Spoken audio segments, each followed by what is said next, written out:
চোদ্দ পারাটা শুরু হয়েছে সূরা হিজর দিয়ে। সূরা হিজরে আমাদের কি সরি ৯৯টা আয়াত আছে, ৬টি রুকু আছে। বিসমিল্লাহির রাহমানির রাহিম। আলিফ লাম র। এগুলো আয়াত আল কিতাবের এবং সুস্পষ্ট কোরআনের।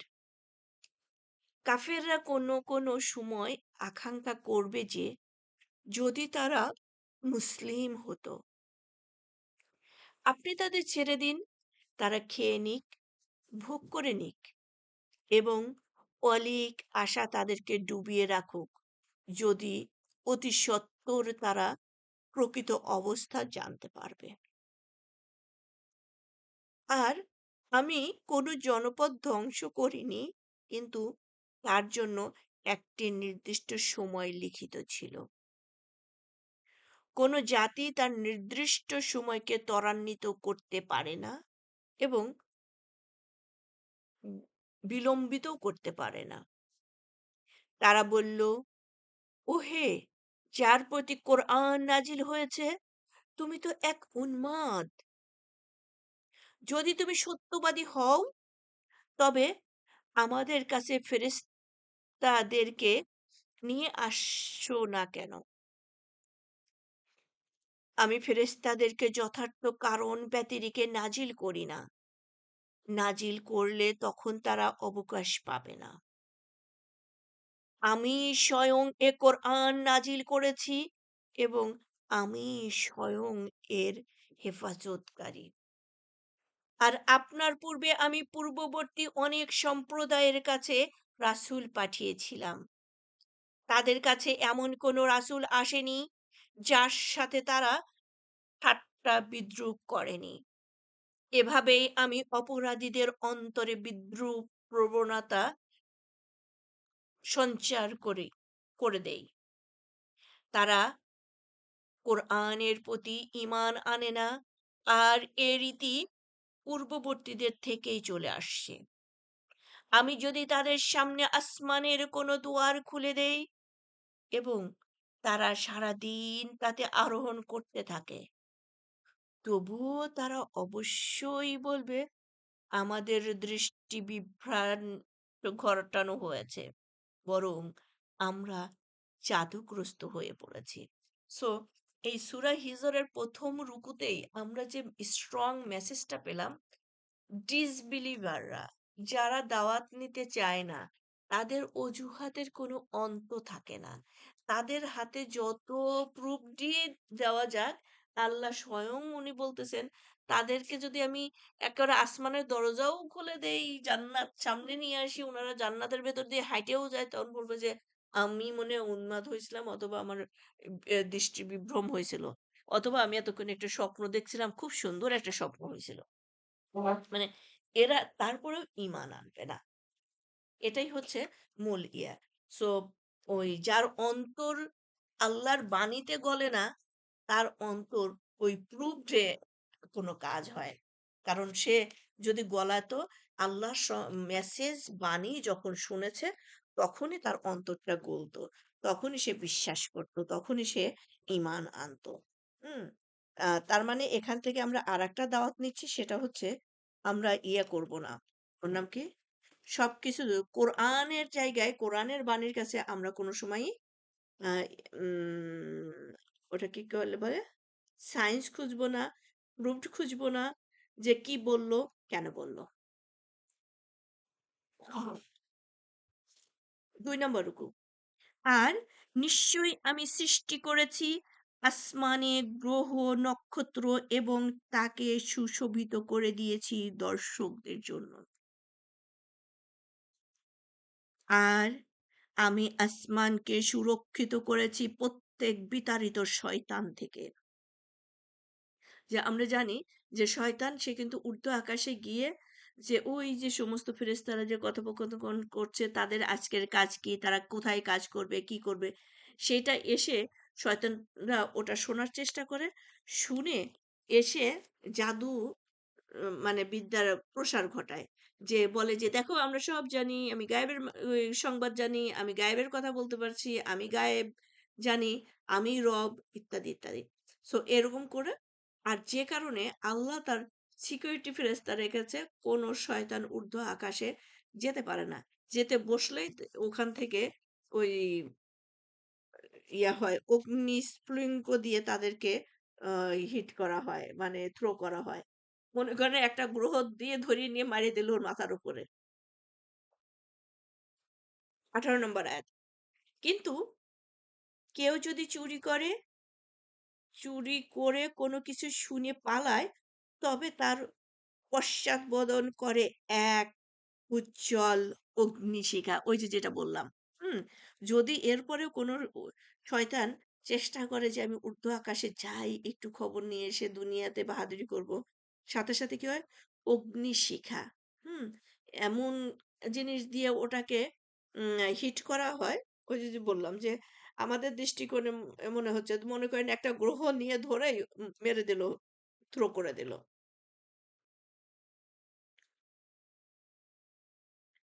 ১৯ নম্বর আয়াত, ২ নম্বর রুকু, সূরা হিজর। আর আমি জমিনকে বিস্তৃত করেছি এবং স্থাপন করেছি সেথায় পর্বতমালা। আর উৎপন্ন করেছি সেখানে সব ধরনের বস্তু এক নির্দিষ্ট পরিমাণে। আর আমি সেখানে তোমাদের জন্য সৃষ্টি করেছি জীবিকার উপকরণ এবং তাদের জন্য যাদের জীবিকাদাতা তোমরা নও। দেখেন, তাহলে কি হচ্ছে?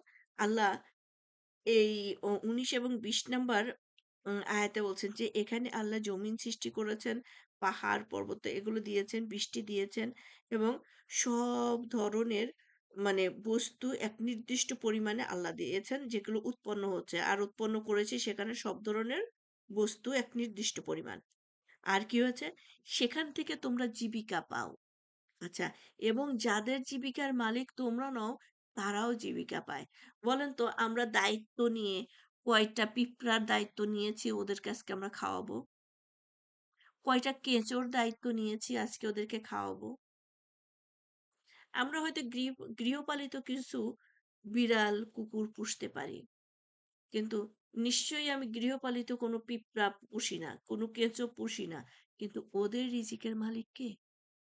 ওদেরও এই জমিন থেকে, এই বৃষ্টির থেকে, এই আল্লাহর রহমত থেকে ওরাও খাবার পাচ্ছে। প্রত্যেকটা সৃষ্টিকুল এটার পাচ্ছে। ২১ নম্বর আয়াত। আমারই কাছে রয়েছে প্রত্যেক বস্তুর ভাণ্ডার এবং আমি তা এক নির্দিষ্ট পরিমাণেই নাজিল করে থাকি। তার মানে কি? এই বিশ্ব ব্রহ্মাণ্ডের জন্য যতটুকু রিজিক দরকার আল্লাহ ততটুকু আমাদেরকে দিচ্ছেন। হ্যাঁ? আর আল্লাহর কাছে আছে এটার ভান্ডার। যেটা আমরা কখনো চিন্তাও করতে পারবো না। যেমন মনে করেন যে আল্লাহর কাছে যে ভান্ডার আছে, সেই ভান্ডারের হয়তো 0.001% দিয়ে এই বিশ্ব ব্রহ্মাণ্ড সৃষ্টি শুরু থেকে শেষ পর্যন্ত হয়ে গেছে। সবার রিজিক হয়ে গেছে। আমরা ওটা ইমাজিনও করতে পারবো না। আল্লাহর ভান্ডারের এতটুকু কমতি হয়নি। যে এই যে বিশ্ব ব্রহ্মাণ্ডে চালাতে যেসব রিজিক আল্লাহ দুনিয়ার বুকে দান করেছেন, সেটা উনার ভান্ডারের, উনার রাজত্বের এতটুকুও কমতি হয় নাই। সুবহানাল্লাহ। আমরা যেন নিরাশ না হই, আমরা যেন অন্যকেও দানে দিতে কার্পণ্য না করি। কারণ আল্লাহ যেখানে কৃপণ নন, আল্লাহ যেখানে কার্পণ্য করছেন না, আল্লাহ যেখানে সবকিছুর এত করছেন, আর আমরা কেন সেখানে জিনিস আটকাবো? ২২ নাম্বার। আর আমি প্রেরণ করি বায়ু রাশিকে, যা বহন করে পানিপূর্ণ মেঘমালাকে। তারপর আমি আসমান থেকে পানি বর্ষণ করি এবং তা তোমাদেরকে পান করাই। বস্তুত তোমাদের কাছে এর ভাণ্ডার নেই। আমি জীবন দান করি এবং আমি মৃত্যু দান করি। আর আমি স্থায়ী থেকে যাব। তাহলে যা প্রত্যেকটা আম জীবকেই মৃত্যুর স্বাদ গ্রহণ করতে হবে। কোনো কিছুই কিন্তু বেঁচে থাকবে না। কোনো কিছুই নাই, নাথিং টু ডু। শুধু থাকবে আমার রব, উনার অস্তিত্ব।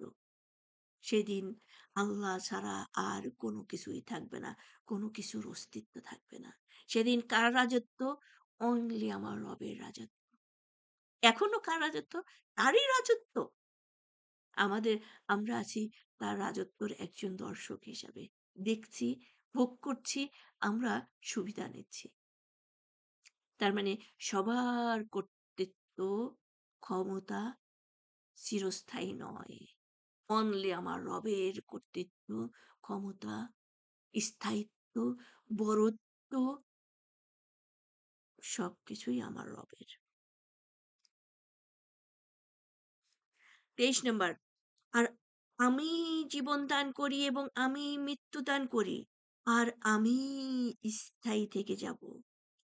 আর আমি তোমাদের পূর্ববর্তীদেরকেও জানি এবং তোমাদের পরবর্তীদেরকেও জানি। অবশ্যই আপনার রব তাদেরকে একত্র করবেন। নিশ্চয়ই তিনি হিকমত ওয়ালা সর্বজ্ঞ। ৩ নাম্বার রুকু, সূরা হিজর ২৬ নাম্বার আয়াত। আমি তো মানুষ সৃষ্টি করেছি গন্ধযুক্ত বিশুষ্ক কণ্ঠনে মাটি থেকে, এবং এর আগে জিনি সৃষ্টি করেছি অতৃষ্ণ আগুন থেকে। তাহলে মানুষকে সৃষ্টি করা হয়েছে মাটি থেকে, গন্ধযুক্ত, পচা, শুকনা। আগে মাটি পচে, মনে করেন লং টাইম পাতা নর্দমার মাটি পচে পচে, সেই মাটি যুগ যুগ ধরে পচছে, দুর্গন্ধ হয়ে গেছে। সেই মাটি আবার যখন শুকিয়েছে, সেটার গন্ধ আবার আরেক রকম। হুম, গন্ধের উপরে গন্ধ, বিটঘুটে গন্ধ। সেই ঠনঠনে দুর্গন্ধযুক্ত মাটি থেকে মানুষ তোমাকে সৃষ্টি করা হয়েছে। তুমি কিসের অহংকার করো? অহংকার তো তোমার জন্য না। এবং তোমার বডি পচলে পারে মানুষ পচা গন্ধ বিশ্বের সবকিছুর গন্ধর চেয়ে ব্যতিক্রম। এটাই বেশি স্ট্রং গন্ধ।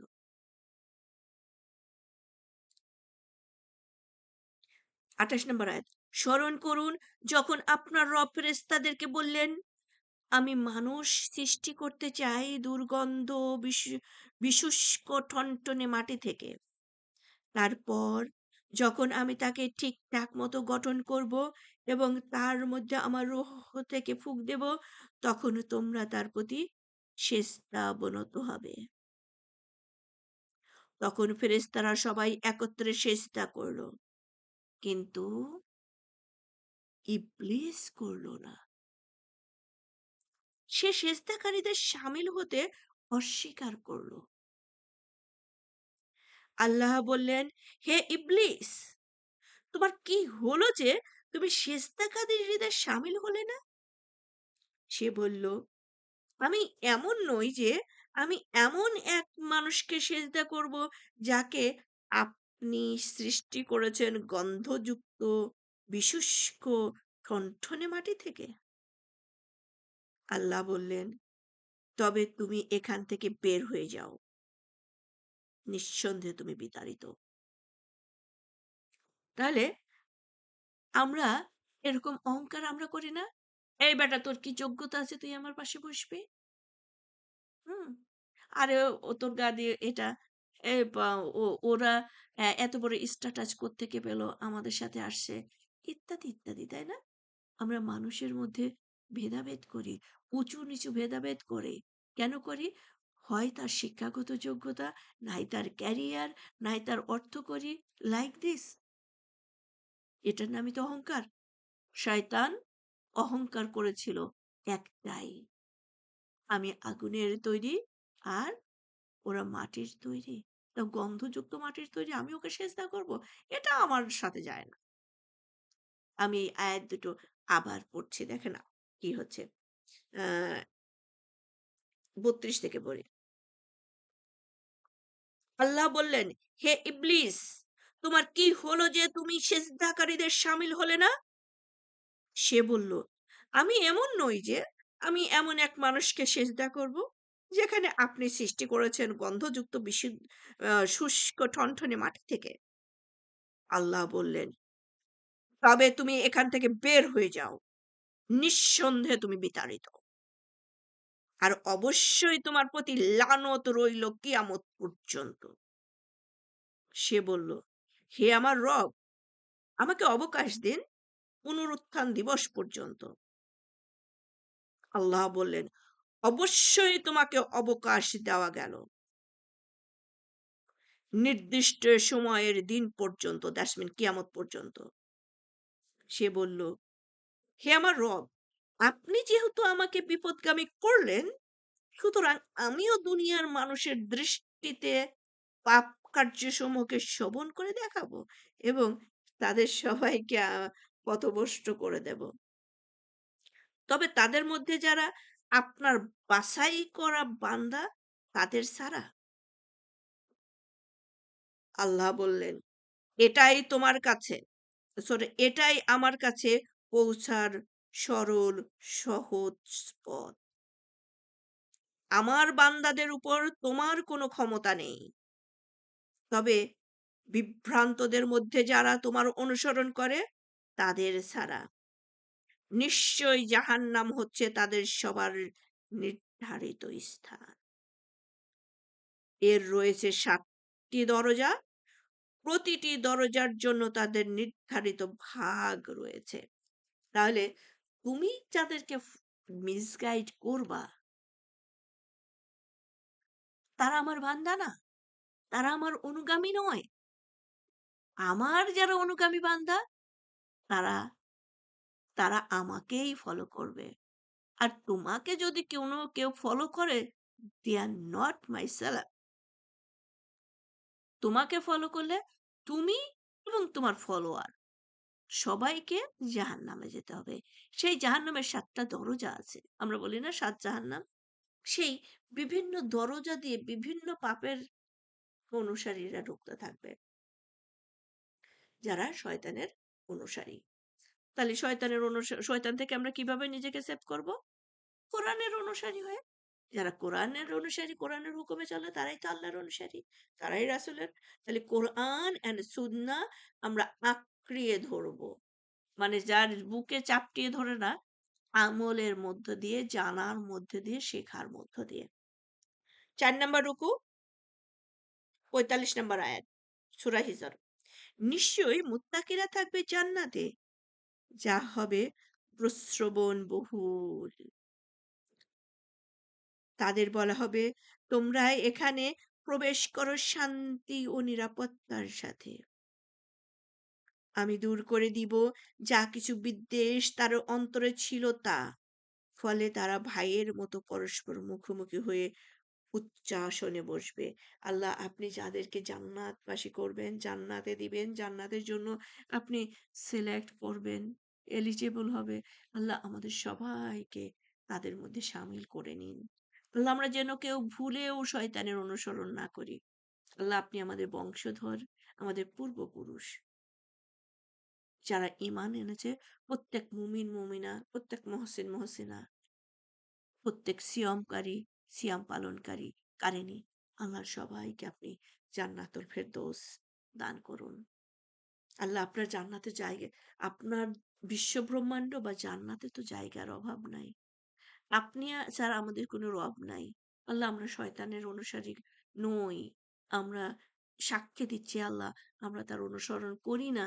কিন্তু অজ্ঞাতসারে যদি হয়ে যায়, আপনি আমাদেরকে মাফ করে দেবেন।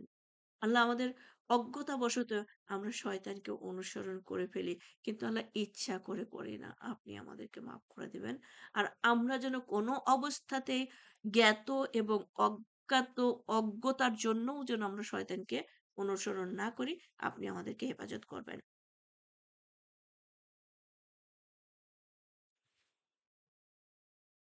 ৪ নাম্বার রুকু, ৪৮ নাম্বার আয়াত। সেখানে তাদেরকে কোনো অবসাদ স্পর্শ করবে না এবং সেখানে থেকে তারা বহিষ্কৃত হবে না। আপনি আমার বান্দাদেরকে বলে দিন যে, আমি তো পরম ক্ষমাশীল, পরম দয়ালু এবং আমার আযাব তা তো অত্যন্ত যন্ত্রণাদায়ক আযাব। আর আপনি তাদেরকে শুনিয়ে দিন ইব্রাহিমের মেহমানদের কথা। আল্লাহ, আমরা জানি ইব্রাহিমের মেহমানরা আসছিল লূত জাতির ধ্বংসের সংবাদ নিয়ে। আল্লাহ, আমাদেরকে উপরে ওরকম কোনো অতর্কিত আ শাস্তি দেবেন না আল্লাহ। আমাদের কোনো শাস্তিই দেবেন না। আপনি কোনো আযাবই দেবেন না আমাদেরকে। আল্লাহুম্মা আযিনি মিনান নার, আল্লাহুম্মা আযিনি মিনান নার, আল্লাহুম্মা আযিনি মিনান নার। ৫২ নম্বর আয়াত। তারা যখন তার কাছে উপস্থিত হলো এবং বলল, সালাম, তখন সে বলল, আমরা তোমাদের ব্যাপারে আতঙ্কিত। তারা বলল, ভয় করবেন না। আমরা আপনাকে এক জ্ঞানবান পুত্রের সুসংবাদ দিচ্ছি। তার মানে ইব্রাহিম আলাইহিস সালামের ওই ফেরেশতাদের কথা বলছে। যে তাদেরকে দেখে ইব্রাহিম আলাইহিস সালাম একটু আতঙ্কিত হয়ে গেছিল। যে আল্লাহ তো ফেরেশতা সেন্ড করেন না। সেন্ড করেন তখনই কোন জাতির উপরে গজব আসে। তখন তারা বলল, আমরা আপনি ভয় করবেন না। আপনার কোনো ভয় নাই। আমরা আসছি কোনো এক জাতির জন্য, বাট আপনার পরিবারের জন্য না। আপনার পরিবারের জন্য তো আমরা সুসংবাদ নিয়ে এসছি। এক পুত্রের সুসংবাদ। এবার ইব্রাহিম আলাইহিস সালাম বলতেছেন, তিনি বললেন, "তোমরা কি আমাকে সুসংবাদ দিচ্ছ? এমন অবস্থায় যখন আমার উপরে বার্ধক্য এসে পড়েছে। অতএব তোমরা কিসের সুসংবাদ দিচ্ছ?" তারা বলল, "আমরা আপনাকে বাস্তব বিষয়েরই সুসংবাদ দিচ্ছি। সুতরাং আপনি নিরাশ হবেন না। হয়তো আপনার বয়স থুতরা বুড়া হয়ে গেছেন, ১০০ বছর বয়স হয়ে গেছে, এই বয়সে কারো বাচ্চা হয় না। সবকিছু সত্যি। কিন্তু আল্লাহর উপর থেকে কখনোই আশাহারা হবেন না। নিরাশ হবেন না। আল্লাহ যা চান তা হয়। এখানে আপনার বয়স কি সেটা ম্যাটার করছে না।" তিনি বললেন, "স্বীয় রবের রহমত থেকে কে নিরাশ হয়? পথভ্রষ্ট লোকেরা ব্যতি রেখে? আমি তো পথভ্রষ্ট না। আমি আমার রব থেকে কেন নিরাশ হব?" তিনি বললেন, "এখন তোমাদের আর কি বিশেষ কাজ আছে, হে ফেরেশতারা?" তারা বলল, "আমরা প্রেরিত হয়েছি এক অপরাধী কওমের প্রতি। তবে লূতের পরিবারবর্গের বিরুদ্ধে নয়। আমরা অবশ্যই তাদের সবাইকে রক্ষা করব। কিন্তু তার স্ত্রীকে নয়। কেননা আমরা সাব্যস্ত করেছি যে সে তো পশ্চাতে থেকে যাওয়া লোকদের শামিল।" তো ফেরেশতারা বললেন যে, "আমরা আপনাকে একটা পুত্রের সুসংবাদ দিচ্ছি। আর আমরা আসছি লূতের জাতিকে ধ্বংস করার জন্য। কিন্তু লূতের পরিবারকে আমরা সেভ করব। এক্সেপশনাল লূতের ওয়াইফ, লূতের মেয়ে লূত আলাইহিস সালাম, এরা ইসলামের অনুসারী। কিন্তু লূত আলাইহিস সালামের স্ত্রী, সে ছিল ওই যে ওই গে লেসবিয়ানদের দলের। তাদেরকে গিয়ে সংবাদ দিতে, "এই জানো আমার বাসায় কয়েকজন সুদর্শন যুবক আসছে। তোমরা আসো। তাদেরকে নিয়ে এনজয় করো।" নাউজুবিল্লাহ মিন জালিক। এই মহিলা তাড়াতাড়ি করে গিয়ে তাদেরকে সংবাদ দিচ্ছে। হুম? সে তাদেরকে ইন্ধন যোগাতো। সো এইজন্য আল্লাহ তাকে ধ্বংস করে দিয়েছেন। সে পাপিষ্ঠদের কাতারে চলে গেছে। সো আমরা দেখেন আ এই লূত আলাইহিস সালামের স্ত্রী, নূহ আলাইহিস সালামের স্ত্রী, এরা কিন্তু জাহান্নামী। On the other side Ibrahim আলাইহিস সালামের স্ত্রী, হযরত মুহাম্মদ সাল্লাল্লাহু আলাইহি সাল্লামের স্ত্রীগণ, আমাদের উম্মুল মা, প্রত্যেকে এরা কিন্তু দুনিয়ার বুক থেকেই জান্নাতের সুসংবাদ পেয়ে গেছেন। এবং একজনের হাসব্যান্ড কাফের, হ্যাঁ? নিকৃষ্টতম। কাফেরেরও তো শ্রেণী আছে। সেটা একেবারে টপ লেভেলের। তার স্ত্রী আল্লাহর প্রতিবেশী। সুবহানাল্লাহ! জান্নাতের সুসংবাদ। এবং সে কোথায় থাকবে? আল্লাহর প্রতিবেশী হিসাবে। যেখান থেকে সে সবসময় আল্লাহ, প্রতিবেশী মানে কি? আমি দরজা খুললেই আমার প্রতিবেশীর মুখটা দেখব, তাই না? আল্লাহু আকবার, আল্লাহু আকবার। আর দেখেন এই উনাকে যে জান্নাতের সুসংবাদ এবং আল্লাহ প্রতিবেশী ইয়েটা দিলেন, এটা আমাদেরকে দোয়া হিসেবে দিয়ে দিলেন। আমরা যেন সেই দোয়াটা সবসময় করি নিজের জন্য। আর তার ইয়েটা কি ছিল? সে আল্লাহর ইবাদত করত এক অত্যাচারী হাসব্যান্ডের অত্যাচার সহ্য করে। চিন্তা করছেন? হাসব্যান্ডের অত্যাচার যদি ধৈর্য সহকারে এদিকে সে করেছে, হাসব্যান্ডের অত্যাচার সহ্য করেছে, আর ওইদিকে আল্লাহর ইবাদত করেছে। সো আর আল্লাহ তাকে দিলেন যে, "তোমার এত কষ্ট, তুমি কি চাও?" সে বলল, "আমি দুনিয়ার বুকে কিচ্ছু চাই না আল্লাহ। আল্লাহ, আমি যদি আপনার একটু প্রতিবেশী হতে পারতাম।" সুবহানাল্লাহ! এবং আল্লাহর এই কথাটা এতই পছন্দ হলো, কোরআনেও দিয়ে দিয়েছেন। আমাদের জন্য দোয়া করে দিলেন। সো আমরা আমাদের লাইফে হাসব্যান্ড ওয়াইফের উপরে যেন আমরা নাকশ থাকি না হই। আর হাসব্যান্ড ওয়াইফ যদি কেউ একজন আমাদের এবাদতের জন্য যদি বাধা সৃষ্টিকারী হয়, আমরা হিকমার সাথে সেটা মোকাবেলা করব। এবাদত থেকে যেন ১ ইঞ্চিও না পিছাই। ৫ নাম্বার রুকু, ৬১ নম্বর আয়াত। তারপর ফেরেশতারা যখন লূতের পরিবারের কাছে এলো, তখন লূত বলল, তোমরা তো অপরিচিত লোক। তারা বলল, না, বরং আমরা আপনার কাছে সে বস্তু নিয়ে এসেছি যে সম্বন্ধে তারা সন্দেহ করত। আমরা অপরিচিত না। এই যে আপনার কওম, আপনার জাতি যে বিষয়ে আপনাকে সন্দেহ করত সেই বিষয়ে প্রবলেম সলভ এর জন্য আমরা এসেছি। আমরা আপনার কাছে সত্য বিষয় নিয়ে এসেছি এবং আমরা তো সত্যবাদী। যে তারা বলতো মোজেজা দেখাও, এই দেখাও, তোমার যদি ধ্বংস হয়, গজব আসে, গজব এনে দেখাও। তো আমরা সেইটা নিয়েই আসছি। সুতরাং আপনি নিজ পরিবার পরিজনকে নিয়ে রাতের কোনো এক সময় সরে পড়ুন এবং আপনি তাদের সকলের পেছনে চলুন। আর আপনাদের মধ্যে কেউ যেন পেছনে ফিরে না দেখে। আপনারা সেখানে যান যেখানে যেতে আদিষ্ট হয়েছেন। তো বলল, তোমরা এখান থেকে সরে যাও। হুম?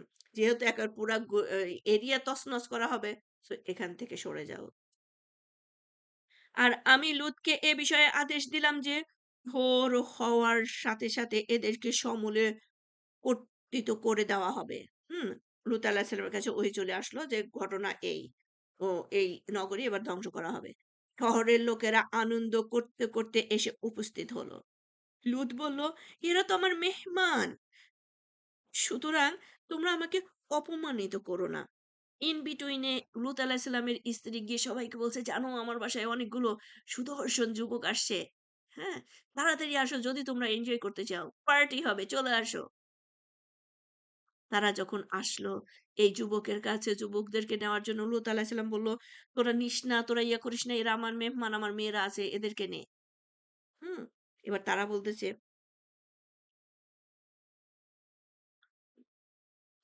তারা বলল, আচ্ছা আমি ৬৯ হচ্ছে, তোমরা আল্লাহকে ভয় করো এবং আমাকে হেয় করো না, অপমানিত করো না তাদের সামনে।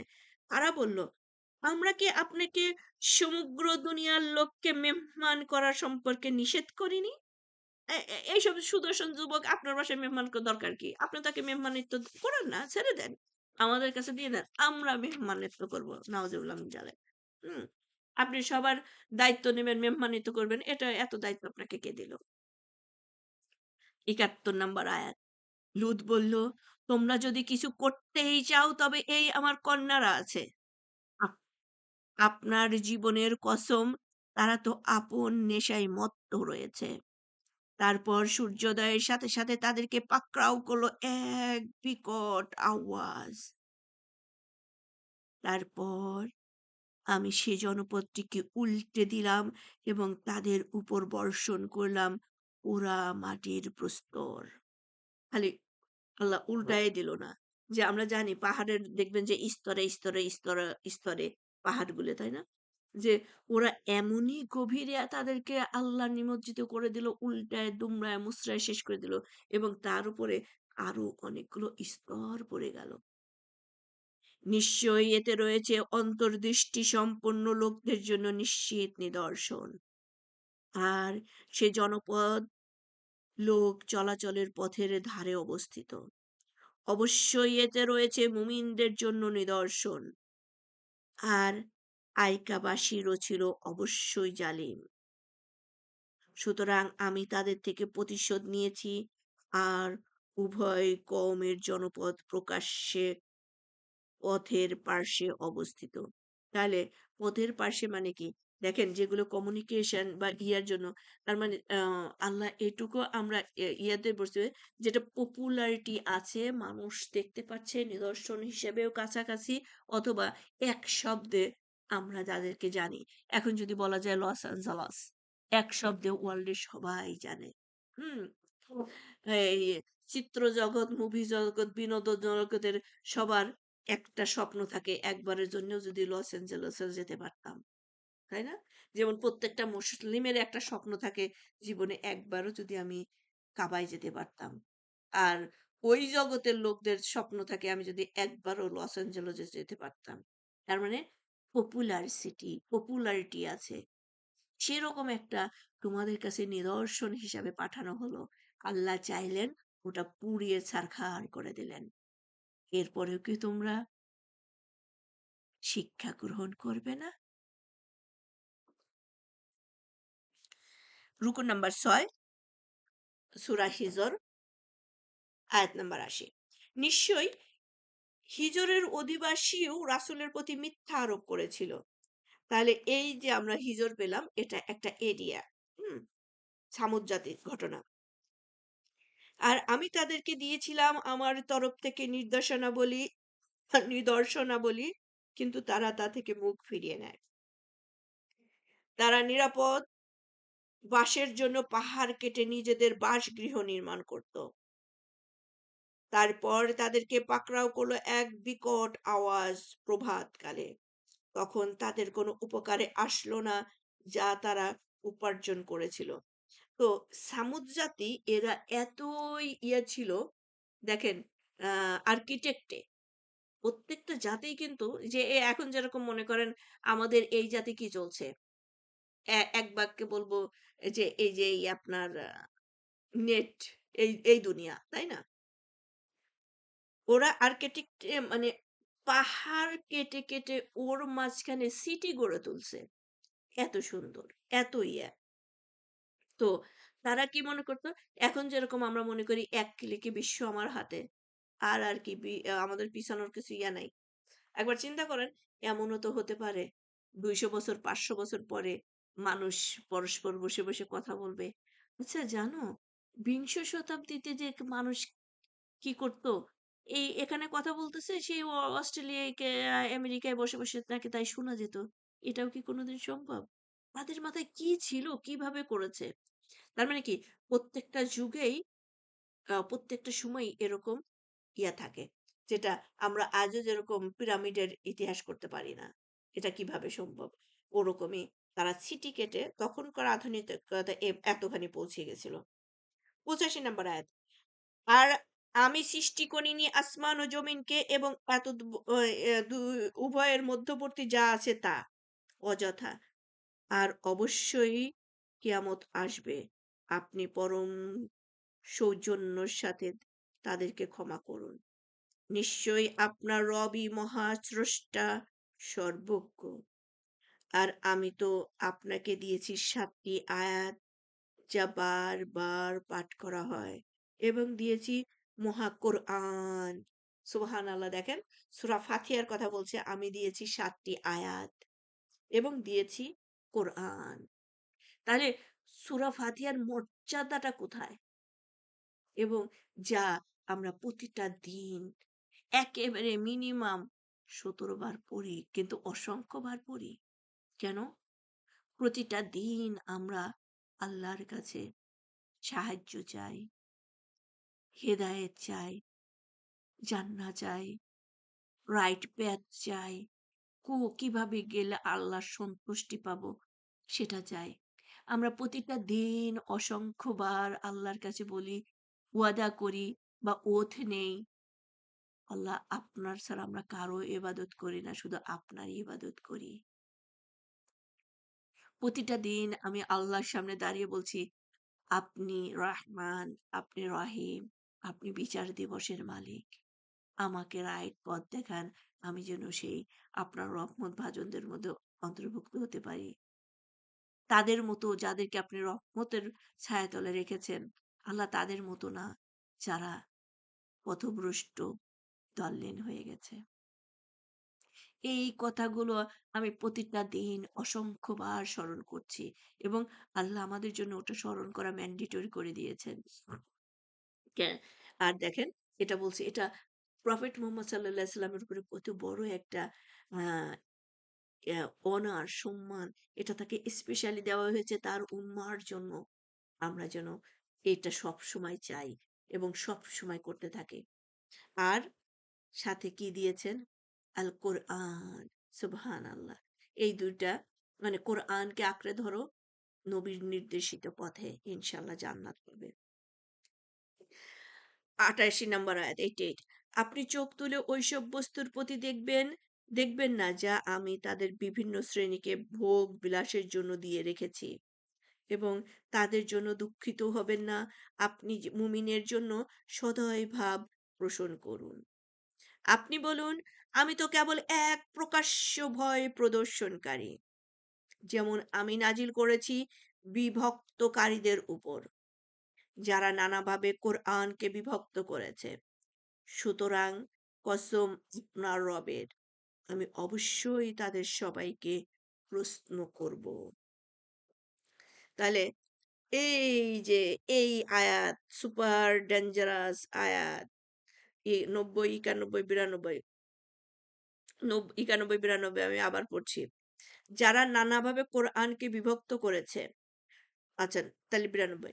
সুতরাং কসম আপনার রবের, আল্লাহ নিজের উপরেই নিজে কসম করে বলতেছে, আমি অবশ্যই তাদের সবাইকে প্রশ্ন করব তারা যা করত সে বিষয়ে। আচ্ছা, এবং কোরআন নিয়ে আল্লাহ সবাইকে প্রশ্ন করবেন ডে অফ জাজমেন্টে, তুমি কোরআন পড়েছো কিনা, তুমি কোরআন জেনেছো কিনা, তুমি কোরআন আমল করেছো কিনা, এবং তুমি কোরআন আরেকজনকে জানিয়েছো কিনা, পৌঁছিয়েছো কিনা। এই ৪ টা প্রশ্ন প্রত্যেককেই করা হবে। যে কসম আপনার রবের, আমি অবশ্যই তাদের সবাইকে প্রশ্ন করব। হ্যাঁ বোনেরা, এত সহজ না। আমি ইয়া করলাম আর জান্নাতে চলে গেলাম।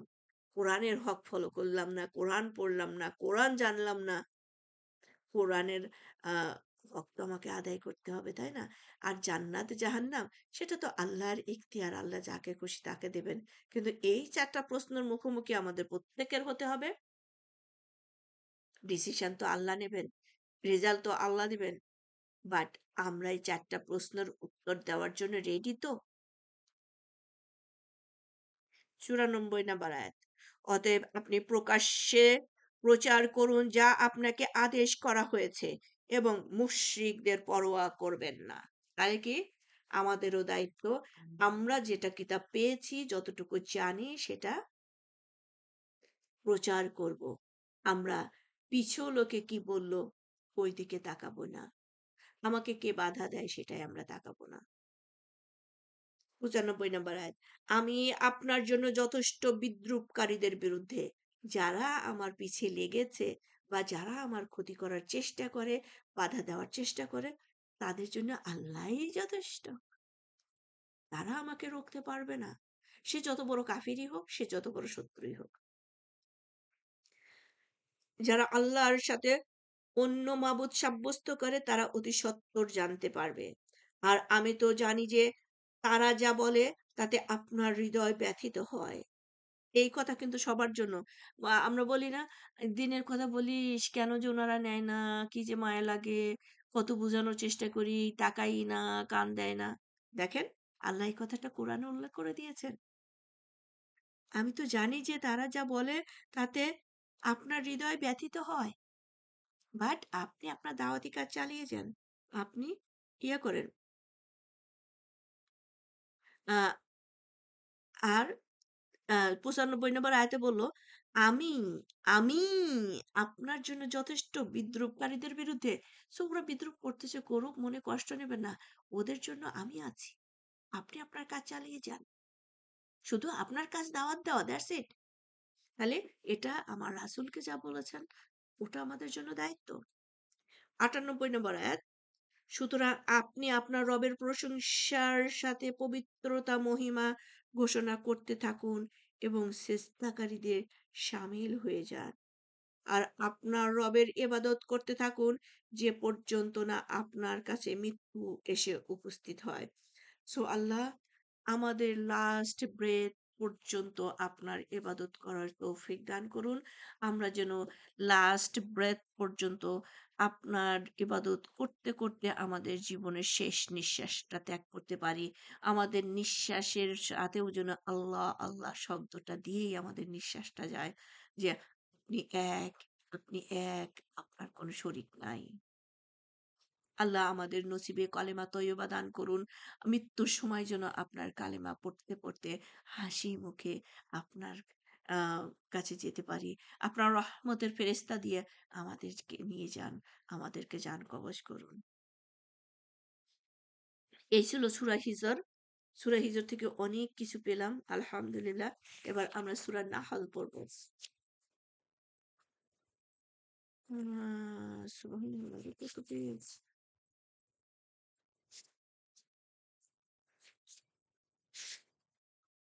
সূরা নাহলে আছে ১২৮ টি আয়াত, ১৬ টি রুকু।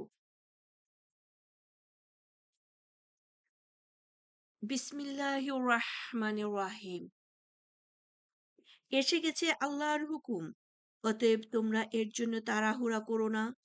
আল্লাহ পবিত্র, মহিমান্বিত এবং তারা যে শরীক সাব্যস্ত করে তিনি তার অনেক ঊর্ধ্বে।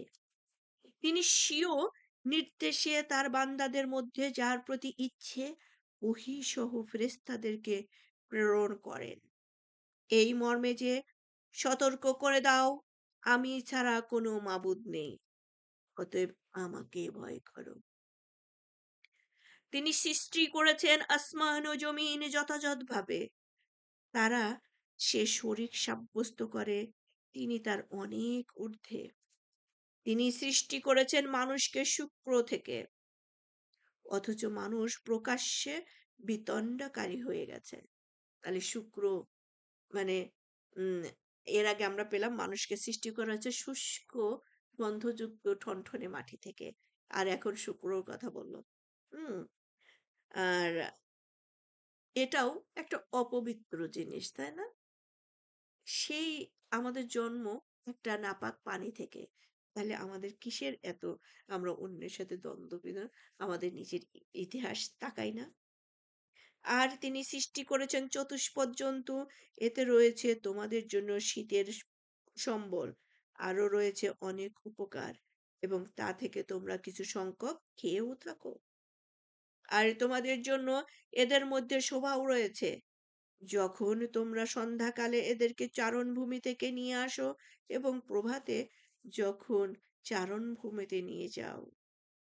দেখেন গবাদি পশুর মধ্যে একটা প্রশান্তি আল্লাহ দান করেছেন। হ্যাঁ? কৃষকের গরু বা গবাদি পশুগুলো দিন শেষে যখন পেটটা ভরে খেয়ে ঘরের দিকে আসে নাদোষ-নুদোষ অবস্থায়, তখন কিন্তু কৃষকের মনটা ভরে যায়। যেমন আমাদের সুস্থ সুন্দর নাদোষ-নুদোষ বাচ্চা যদি থাকে, যেমন মনটা ভরে যায়, কলিজাটা ভরে যায়। কৃষকের কাছেও তার পশুগুলো সেরকমই। আবার সকালে যখন নিয়ে যাচ্ছে, মাঠে নিয়ে যাচ্ছে, তখনও সে প্রশান্তি পাচ্ছে। সুবহানাল্লাহ। এর মধ্যে আল্লাহ তাকে তৃপ্তি দান করেছেন। আসলেই কৃষক যেভাবে তাদেরকে লালন পালন করে সন্তানের মতোই করে। আর এরা তোমাদের বোঝা বহন করে নিয়ে যায় এবং শহরে যেখানে তোমরা পৌঁছতে পারতে না নিজেদেরকে শ্রান্ত ক্লান্ত করা ব্যতিরেকে। নিশ্চয়ই তোমাদের রব অতিশয় কৃপাশীল, পরম দয়ালু। সো এদেরই আমরা জানি উট, ঘোড়া, গাধা, মহিষ এগুলো তো মানুষ পরিবহন হিসাবে ব্যবহার করে আসছে। গরু তিনি সৃষ্টি করেছেন ঘোড়া, খচ্চর ও গাধা তোমাদের আরোহণের জন্য এবং শোভার জন্য এবং তিনি সৃষ্টি করেন এমন কিছু যা তোমরা জানো না। আর সরল পথ আল্লাহ পর্যন্ত পৌঁছে। তবে কোনো পথ বক্রও আছে। আর যদি আল্লাহ ইচ্ছে করতেন তবে তোমাদের সবাইকে অবশ্যই সৎ পথে পরিচালিত করতেন। তিনি সেই সত্তা যিনি আসমান থেকে পানি বর্ষণ করেন। তোমাদের জন্য রয়েছে তাতে পানীয় এবং সে পানি থেকে উদ্ভিদ উৎপন্ন হয় যাতে তোমরা পশুচারণ করো। তিনি তোমাদের জন্য এ পানি দিয়ে উৎপাদন করেন শস্য, জাইতুন, খেজুর, আঙ্গুর এবং সব রকমের ফল। নিশ্চয়ই এতে রয়েছে চিন্তাশীল লোকদের জন্য নিদর্শন। তিনি তোমাদের উপকারে নিয়োজিত করেছেন রাত ও দিনকে, সূর্য ও চন্দ্রকে, আর নক্ষত্র রাজিও তারই নির্দেশে বশীভূত রয়েছে। নিশ্চয়ই এতে রয়েছে জ্ঞানবান লোকদের জন্য নিদর্শন। আর বিভিন্ন ধরনের বস্তু যা তোমাদের জন্য তিনি পৃথিবীতে সৃষ্টি করেছেন, তাও তোমাদের উপকারার্থে নিয়োজিত রয়েছেন। তারাও তাও। নিশ্চয়ই এতে রয়েছে নিদর্শন সেসব লোকের জন্য যারা উপদেশ গ্রহণ করে। তিনি সমুদ্রকে বশীভূত করেছেন যেন তোমরা তা থেকে টাটকা গোশত অর্থাৎ মাছ খেতে পারো এবং যেন তা থেকে বের করতে পারো মণিমুক্তা যা তোমরা পরিধান করো। আর তুমি তাতে জলযান সমূহকে পানি চিরে চলতে দেখবে। এসব এজন্য যে তোমরা যেন তার অনুগ্রহ অন্বেষণ করো এবং কৃতজ্ঞতা প্রকাশ করো। আর তিনি পৃথিবীতে গুরুভার পর্বতমালা স্থাপন করেছেন যাতে তোমাদেরকে নিয়ে তা দুলতে আরম্ভ না করে এবং নদ-নদী ও নানা ধরনের পথ সৃষ্টি করেছেন যাতে তোমরা নিজ গন্তব্য স্থলে পৌঁছতে পারো। সুবহানাল্লাহ, দেখেন এখানে এই 15 নম্বর আয়াতে হুম সো সেই সূত্রটাই চলে আসছে কিন্তু যে তিনি পৃথিবীতে গুরুভার পর্বতমালা স্থাপন করেছেন যাতে তোমাদেরকে নিয়ে তা দুলতে আরম্ভ না করে। আমরা জানি পৃথিবীটা কিন্তু গোল এবং কন্টিনিউয়াসলি সেটা ফুল সুইং এ ঘুরছে, তাই না? এবং দেখেন এর মধ্যে নদী নালা নানা ধরনের পথ সৃষ্টি করেছেন যা খালি পাহাড় পর্বত তো নদী সমুদ্র আছে এই পৃথিবীর মধ্যে। এই সবগুলো কোথায় আছে? পৃথিবীর সারফেস এর উপর দিয়ে আছে, তাই না? পৃথিবীটা আমরা জানি গোল, তাহলে ওই গোলের যে চারপাশের উপরের সারফেস দিয়ে আছে এত ঘুরছে, কিন্তু ওখানকার পানি সমুদ্রের পানি তো আমরা দেখেন একটু মগ ভরে বালতি ভরে যখন পানি উল্টাই, উল্টা করলে কি হয়? সব পড়ে যায়। কিন্তু এই সমুদ্রের পানি কি পড়ে যাচ্ছে? এই পানি গিয়ে আরেকটা গ্রহের মধ্যে সব পড়ে গেল বালতিতে যেভাবে আমরা ফেলে দেই লাইক দিস। আবার আমার ছোট সময় মানে এখনো এই জিনিসটা আমরা ওই সারফেসের উপর দিয়ে হাঁটছি। তার মানে কি আমাদের সবার মাথা কিন্তু নিচের দিকে। আমার কিন্তু মাথাটা চু করে চলে যাওয়ার কথা মঙ্গলে। তাই না? অন্য গ্রহের মধ্যে ঠাস ঠুস ঠুস ঠাস পড়ে যাওয়ার কথা। সুবহানাল্লাহ। আল্লাহ এটাকে সেভাবেই তৈরি করেছেন পাহাড় পর্বত দিয়ে এমনভাবে করেছেন ঘুরছে এখানকার একটা মানুষ একটা জিনিস একটা জীব জন্তু ইভেন ওই পানিটা পর্যন্ত লাইনচ্যুত হচ্ছে না। যে পানি আমরা যত বড়ই পাত্র নিয়ে উল্টাইলে সে পানি কখনোই থাকে না। আর সমুদ্র কত থাউজেন্ড বার সারাদিনে উল্টাচ্ছে, ঘুরার সাথে ঘুরছে, এক ফোঁটা পানিও সরছে না। আল্লাহু আকবার, আল্লাহু আকবার। ১৬ নাম্বার আয়াত। এবং নিউটনের সূত্র তো এখান থেকেই আসলো। আপেল কেন পড়লো? আপেলের তো পড়ে যাওয়া উচিত ছিল ওইদিকে। এইদিকে আসলো কেন? খালি গাছের শিকড় আর গোড়া তো আছে হলো সারফেসের সাথে। মাথা আছে নিচের দিকে। হ্যাঁ?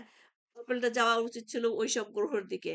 ও কেন শিকড়ের দিকে চলে গেল? এই যে উনার মাথার মধ্যে আসলো। তাহলে এই সেই আয়াত। ১৬ নাম্বার। এবং তিনি সৃষ্টি করেছেন পথ নির্ণায়ক বহু চিহ্ন আর নক্ষত্রের সাহায্যেও তারা পথের সন্ধান পায়। দেখেন আজকে আমাদের কত কিছু জিপিএস এই পেজ সেই পেজ হয়েছে। আগে কি ছিল? গ্রহ নক্ষত্র দেখেই মানুষ পথের দিশা পেত। সে কথাটা কোরআন উল্লেখ করে দিচ্ছেন যে তোমরা এখান থেকে পথের নিদর্শন পাচ্ছ। তবে কি যিনি সৃষ্টি করেন তিনি তার মতো? যে সৃষ্টি করতে পারে না তবুও কি তোমরা শিক্ষা গ্রহণ করবে না? তাহলে সৃষ্টি আর স্রষ্টা এক জিনিস নয়। যদি তোমরা আল্লাহর নিয়ামত গণনা করো তবে তার সংখ্যা নির্ণয় করতে পারবে না। নিশ্চয়ই আল্লাহ পরম ক্ষমাশীল, পরম দয়ালু। আর তোমরা যা গোপন করো এবং যা তোমরা প্রকাশ করো আল্লাহ তা জানেন। যারা আল্লাহকে ছেড়ে অন্যদের উপাসনা করে তারা তো কোনো কিছুই সৃষ্টি করতে পারে না, বরং তারা নিজেরাই সৃষ্ট। তারা প্রাণহীন, নির্জীব, তারা জানে না যে পুনরুত্থান কবে হবে। ৩ নাম্বার রুকু ২২ নাম্বার আয়াত। তোমাদের ইলাহ এক ইলাহ। সুতরাং যারা আখেরাতে ঈমান আনে না তাদের অন্তর সত্য বিমুখ এবং তারা অহংকারী। এতে কোনো সন্দেহ নেই যে আল্লাহ অবশ্যই জানেন যা তারা গোপন করে এবং যা তারা প্রকাশ করে। নিশ্চয়ই আল্লাহ ভালোবাসেন না অহংকারীদের। যখন তাদেরকে বলা হয় তোমাদের রব কি নাজিল করেছেন, তখন তারা বলে পূর্ববর্তীদের কিস্সা কাহিনী। হুম, ওই নূহ আলাইহিসসালাম কি বন্যা হয়েছিল, হুদ আলাইহিসসালামের উষ্ট্রি কি করছিল, আর লূত আলাইহিসসালামের জাতির আধুনিক জাতিরে উল্টায় মারে ফেলছিল, ওরা কত রকমের স্মার্ট হয়ে গেছিল, গেয়ে হয়ে গেছিল, এইসব কাহিনী। এটা হচ্ছে নাস্তিক বিধর্মীদের যুক্তি। দেখেন সে কথাটাও আল্লাহ কোরআনেই বলে দিল। ওরা যে কি কথা বলবে, ওরা এটাই বলবে। ২৪ নম্বর আয়াত। যখন তাদেরকে বলা হয় তোমাদের রব কি নাজিল করেছেন, তখন তারা বলবে কোরআনকে বলে ওই পূর্বের কিচ্ছা কাহিনী। নাউজুবিল্লাহ মিন যালিক। কিন্তু এখান থেকে তারা শিক্ষা নেয় না যে পূর্বেও এই একই কাজ হয়েছে। তোমরা এখন স্মার্টের নামে তোমরা এখন সংসদে গিয়ে ছেলে ছেলে বিয়ে জায়েজ বানাচ্ছ, মেয়ে মেয়ে বিয়ে জায়েজ বানাচ্ছ। বাংলাদেশ মুসলিম কান্ট্রি, সেখানেও তোমরা ফেসবুকে ২-৪টা লাইক পাওয়ার জন্যে অথবা ভিউয়ার পাওয়ার জন্যে দেখাচ্ছ এক মহিলা ৪ ভাই মিলে একজনকে বিয়ে করেছ। হুম? স্মার্টনেস দেখাও, মানবতা দেখায়। আমরা ভাগাভাগি হই না, তাই ৪ ভাই এক মহিলাকে বিয়ে করেছে। নাউজুবিল্লাহ মিন যালিক। ২৫ নম্বর আয়াত। ফলে কিয়ামতের দিন তারা বহন করবে তাদের নিজেদের পাপের বোঝা পূর্ণ মাত্রায় এবং তাদের পাপের বোঝাও যাদেরকে তারা পথভ্রষ্ট করেছে অজ্ঞতার দরুন। জেনে রেখো যে বোঝা তারা বহন করবে তা কত নিকৃষ্ট। তাহলে এই যে ৪ ভাই বলতেছে আমাদের সয় সম্পত্তি যেন ভাগাভাগি না হয়, আমাদের ৪ ভাইয়ের মধ্যে যেন বিভেদ না হয়, তাই আমরা কি করেছি? আমরা একই পরিবার করেছি। ৪ ভাইয়ের ১ বউ, যে কয়েকটা বাচ্চা-কাচ্চা হয় আমাদের সম্পত্তি তাদের মধ্যেই থাকবে। এদের দেখে যারা এই কাজ করবে তারা সমস্ত পাপের ভাগ নিজে পাবে, ওই ৪ ভাই পাবে। নিজে পাবে, ওই ৪ ভাই পাবে। আল্লাহ সবাইকে হেফাজত করুক। ৪ নাম্বার রুকু। অবশ্য তাদের পূর্ববর্তীরাও চক্রান্ত করেছিল। তারপর আল্লাহ তাদের ইমারতের ভিত্তিমূলে আঘাত করেছিলেন। ফলে উপর থেকে তাদের মাথায় ইমারতের ছাদ ধসে পড়ল এবং তাদের উপর আযাব এলো এমন দিক থেকে যা তারা ধারণাও করেনি। তাই না? কেউ চিন্তাও করেনি ওই যে বাদুড় এসে পড়বে আর কি হবে, সেখান থেকে কোভিডে দুনিয়া ছয়লাপ হয়ে যাবে। কেউ চিন্তাও করতে পারেনি ওই যে একটু বনে আগুন ধরছে, কয়েকটা পাতা পড়লো, সেই পাতা থেকে কি একটা পুরা শহর পুড়ে ছারখার হয়ে গেল। তারপর কিয়ামতের দিন তিনি তাদেরকে লাঞ্ছিত করবেন এবং বলবেন কোথায় আমার সেসব শরীকেরা যাদের ব্যাপারে তোমরা খুব বিতণ্ডা করতে, যাদের জ্ঞান দান করা হয়েছিল। তারা বলবে নিশ্চয়ই আজকের দিন লাঞ্ছনা ও দুর্গতি কাফিরদের জন্য, যাদের জান কবজ করে ফেরেশতারা এমত অবস্থায় যে তারা নিজেদের উপর জুলুম করতে থাকে। তারপর তারা আত্মসমর্পণ করে বলবে আমরা তো কোনো মন্দ কাজ করতাম না। আল্লাহ বলবেন হ্যাঁ, অবশ্যই করতে। তোমরা যা করতে সে বিষয়ে আল্লাহ সবিশেষ অবগত আছেন। তোমরা যে কি করতে আমি তো জানি, আমি আল্লাহ। সূরা নাহল ২৯ নম্বর আয়াত। সুতরাং জাহান্নামের দরজা দিয়ে জাহান্নামে প্রবেশ করো, সেথায় অনন্তকাল থাকার নিমিত্তে। বস্তুত কত নিকৃষ্ট অহংকারীদের আবাসস্থল। আল্লাহুম্মা আজিনি মিনান নার। আল্লাহ আপনি আমাদের অন্তরটাকে অহংকার মুক্ত করে দিন।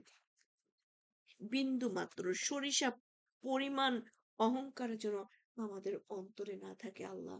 অহংকারীরা তারা জান্নাতে কখনোই যাবে না আল্লাহ। শয়তান অহংকার করেছিল। ম এক একবারই অহংকার করেছিল। আল্লাহ আমরা তো কত রকমের কত অহংকার করি। আনলিমিটেড অহংকার করি। টাকার অহংকার, শক্তির অহংকার, স্বাস্থ্যের অহংকার, সৌন্দর্যের অহংকার। ইভেন কিছু, কিছু আছে দিনদারিত্বের অহংকারও আমরা করে ফেলি। আমি বেশি জানি, আমি অমুকের থেকেও জানি, আমি তমুকের থেকেও বেশি জানি। অমুকে কিছুই জানে না, তমুকে কিছুই জানে না। আল্লাহ এই অহংকারটুকু যেন আমাদের মনে না থাকে আল্লাহ। আপনি আমাদেরকে মাফ করে দিন। আমরা যেন এমন কোনো কম্পেয়ার না করি। আমরা যেন শুধু আপনার দিন, জ্ঞান, কোরআনিক জ্ঞান নিয়েই নিজের জন্য বুঝি, সম্ভব হলে আরেকজনের সাথে শেয়ার করি। আল্লাহ আপনি আমাদেরকে অজ্ঞতাবশত ভুলগুলো মাফ করে দেবেন। ওটাকে অহংকার হিসেবে গ্রহণ করবেন না আল্লাহ। আর আমরা যেন তাও না করি, বিন্দুমাত্র অহংকার না করি আল্লাহ। আপনি আমাদেরকে মাফ করে দেবেন।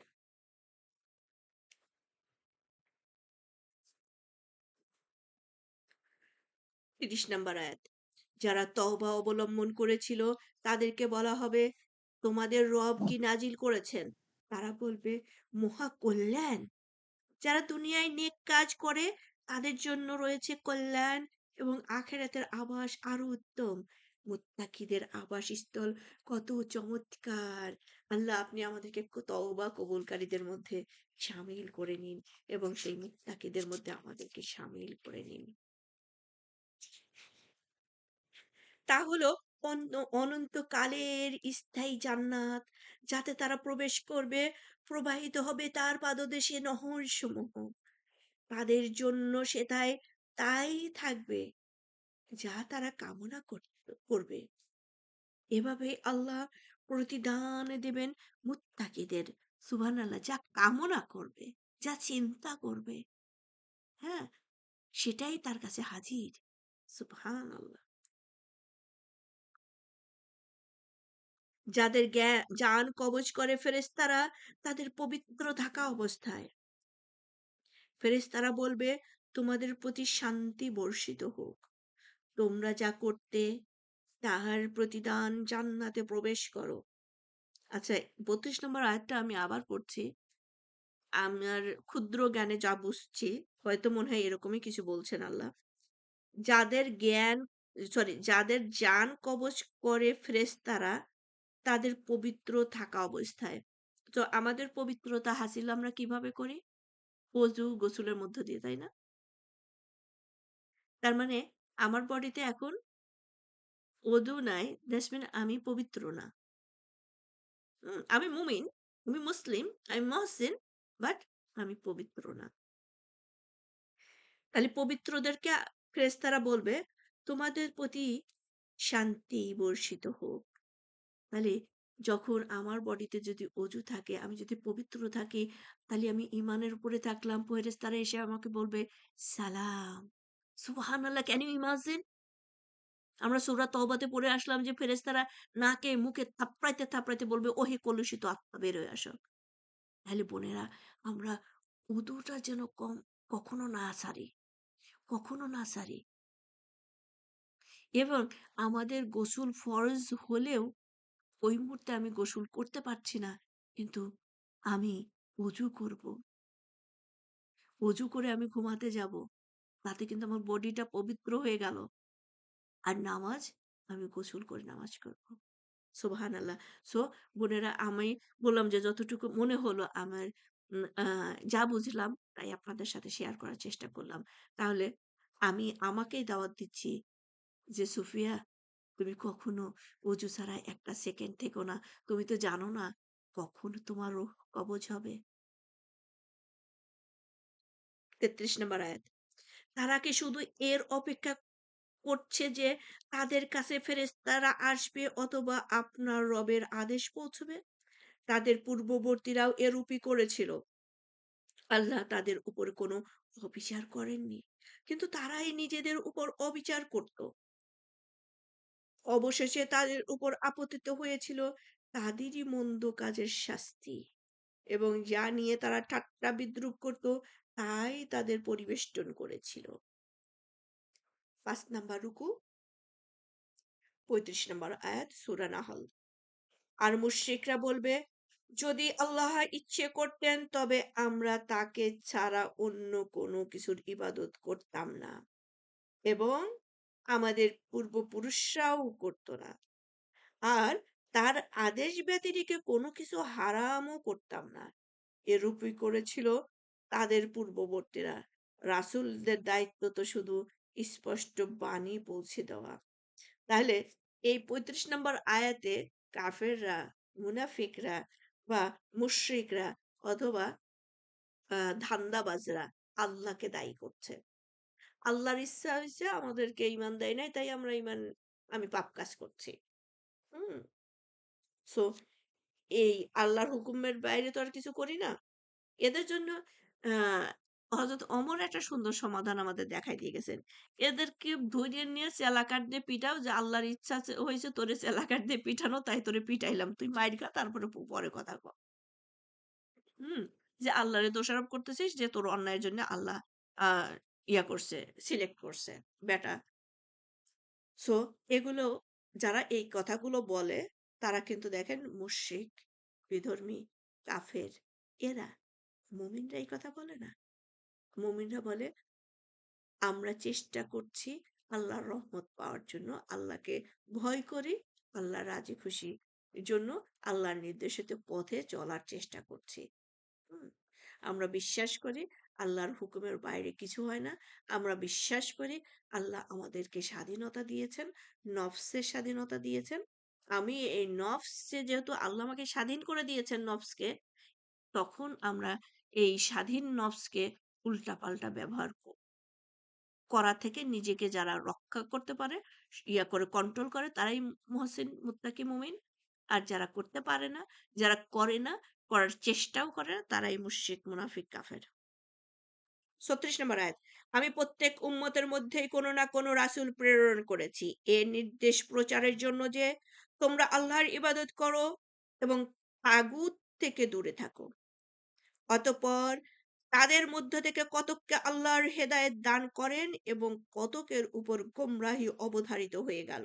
সুতরাং তোমরা পৃথিবীতে ভ্রমণ করো, দেখো মিথ্যারোপকারীদের পরিণাম কেমন হয়েছিল।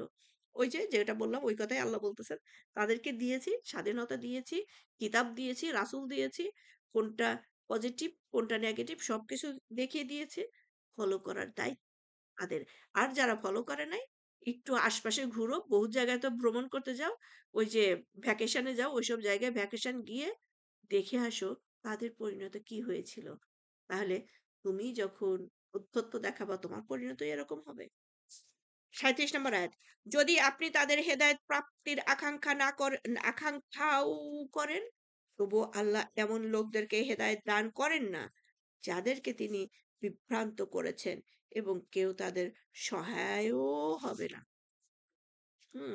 কিছু জাত স্টুপিড আছে যারা সবসময় করে, তাদেরকে আল্লাহ আরো পাপের মানে তাদেরকে দিয়ে দেয়। ওর নাম কি? শয়তানকে দিল যেটা। উম এত সহজ কথা সবসময় করতে থাকি। আল্লাহ ছাড় দিলেন। হুম? অবকাশ দিলেন। তাদেরকে অবকাশ দেওয়া হয়। যে তুই আরো পাপ করতে, করতে তুই যে অবকাশ চাইছিস, দুনিয়া চাইছিস, অবকাশ দেওয়া হলো। আরো পাপ করতে, করতে পাপের সাথে একেবারে 1000% আ হয়ে যা। ওর নাম কি? ওখান থেকে যেন তুই এলিজিবল হয়ে যা জাহান্নামের জন্য। ওখান থেকে যেন বেরোতে না পারিস কোন সাক্ষী না থাকে। ওকে ৩৮ নাম্বার আয়াত সূরা নাহল। আর তারা দৃঢ়তার সাথে আল্লাহর নামে কসম করে বলে, যে ব্যক্তি মারা যায় আল্লাহ তাকে পুনরায় জীবিত করবেন না। অবশ্যই করবেন। এ তো ওয়াদা তো আল্লাহ নিজের উপর অবশ্য পালনীয় করে রেখেছেন। কিন্তু অধিকাংশ মানুষই তা জানে না। সো তোমরা কি করে বিশ্বাস করলা যে বা কি করে মনে করো যে যারা মারা গেছে তারা আর তাদেরকে আর জীবন দেওয়া হবে না, তাদের কোনো হিসাব হবে না। হুম? এটা এটা তো আল্লাহ তাদেরকে ওয়াদা করে রাখছেন প্রত্যেকটা জীবকে আবার তুলবেন আল্লাহ প্রত্যেকটা মানুষের হিসাব হবে। মানুষ এবং জিন। ৩৯ নম্বর আয়াত। পুনরুজ্জীবিত করবেন এজন্য যে তিনি প্রকাশ করে দেবেন সে বিষয় যাতে তারা তাদের মধ্যে মতানৈক্য ছিল এবং যারা কুফরি করেছিল তারা যেন জানতে পারে যে তারাই ছিল মিথ্যাবাদী। আমি যখন কোনো কিছু করার ইচ্ছে করি তখন তার জন্য আমার কথা শুধু এই যে তাকে বলি হয়ে যাও, ফলে তা হয়ে যায়। সূরা নাহল ৬ নাম্বার রুকু ৪১ নাম্বার আয়াত। যারা নির্যাতিত হওয়ার পর আল্লাহর উদ্দেশ্যে হিজরত করেছে আমি অবশ্যই তাদেরকে দুনিয়ায় উত্তম বাসস্থান দেব এবং আখেরাতের প্রতিদান তো শ্রেষ্ঠ। হায় যদি তারা জানতো। তারা ধৈর্য ধারণ করে এবং তাদের রবের উপর ভরসা রাখে। আমি আপনার পূর্বে মানুষকেই ওহী-সহ প্রেরণ করেছি। অতএব তোমরা জ্ঞানীদেরকে জিজ্ঞেস করো যদি তোমরা না জানো। তাদেরকে প্রেরণ করেছিলাম স্পষ্ট নিদর্শন ও গ্রন্থসহ। আর আপনার প্রতি নাজিল করেছি কোরআন যাতে আপনি মানুষকে স্পষ্টভাবে বুঝিয়ে দেন যা তাদের প্রতি নাজিল করা হয়েছে যেন তারা ভেবে দেখে। যারা নানাবিধ নিকৃষ্ট ষড়যন্ত্র করে তারা কি এ বিষয়ে নিশ্চিত হয়েছে যে আল্লাহ তাদেরকে ভূগর্ভে বিলীন করে দেবেন না অথবা তাদের কাছে এমন দিক থেকে আযাব আসবে না যারা ধারণাও করেনি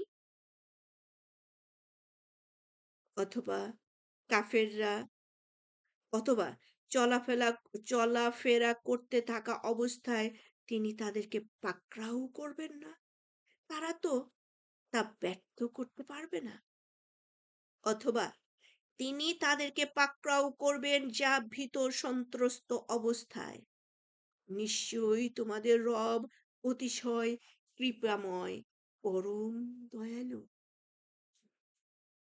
তারা কি লক্ষ্য করেনি আল্লাহর সৃষ্ট বস্তুর প্রতি যার ছায়া ডান ও বাম দিকে ঢলে পড়ে আল্লাহর প্রতি বিনীতভাবে সে অবনত হয় আর আল্লাহকে সেজদা করে যা কিছু আছে আসমানে এবং সে সকল জীবজন্তু আছে জমিনে এবং ফেরেশতারাও তারা অহংকার করে না তাহলে ৪৯ নাম্বার ইয়া থেকে কিন্তু আমরা অনেক স্ট্রং মেসেজ পাচ্ছি আল্লাহর সৃষ্টি প্রত্যেকটা জিনিস আল্লাহর সেজদা করছেন সেটা গ্রহ নক্ষত্র চন্দ্র সূর্য দূর্বা ঘাস বলেন আর প্রত্যেকটা জীব তার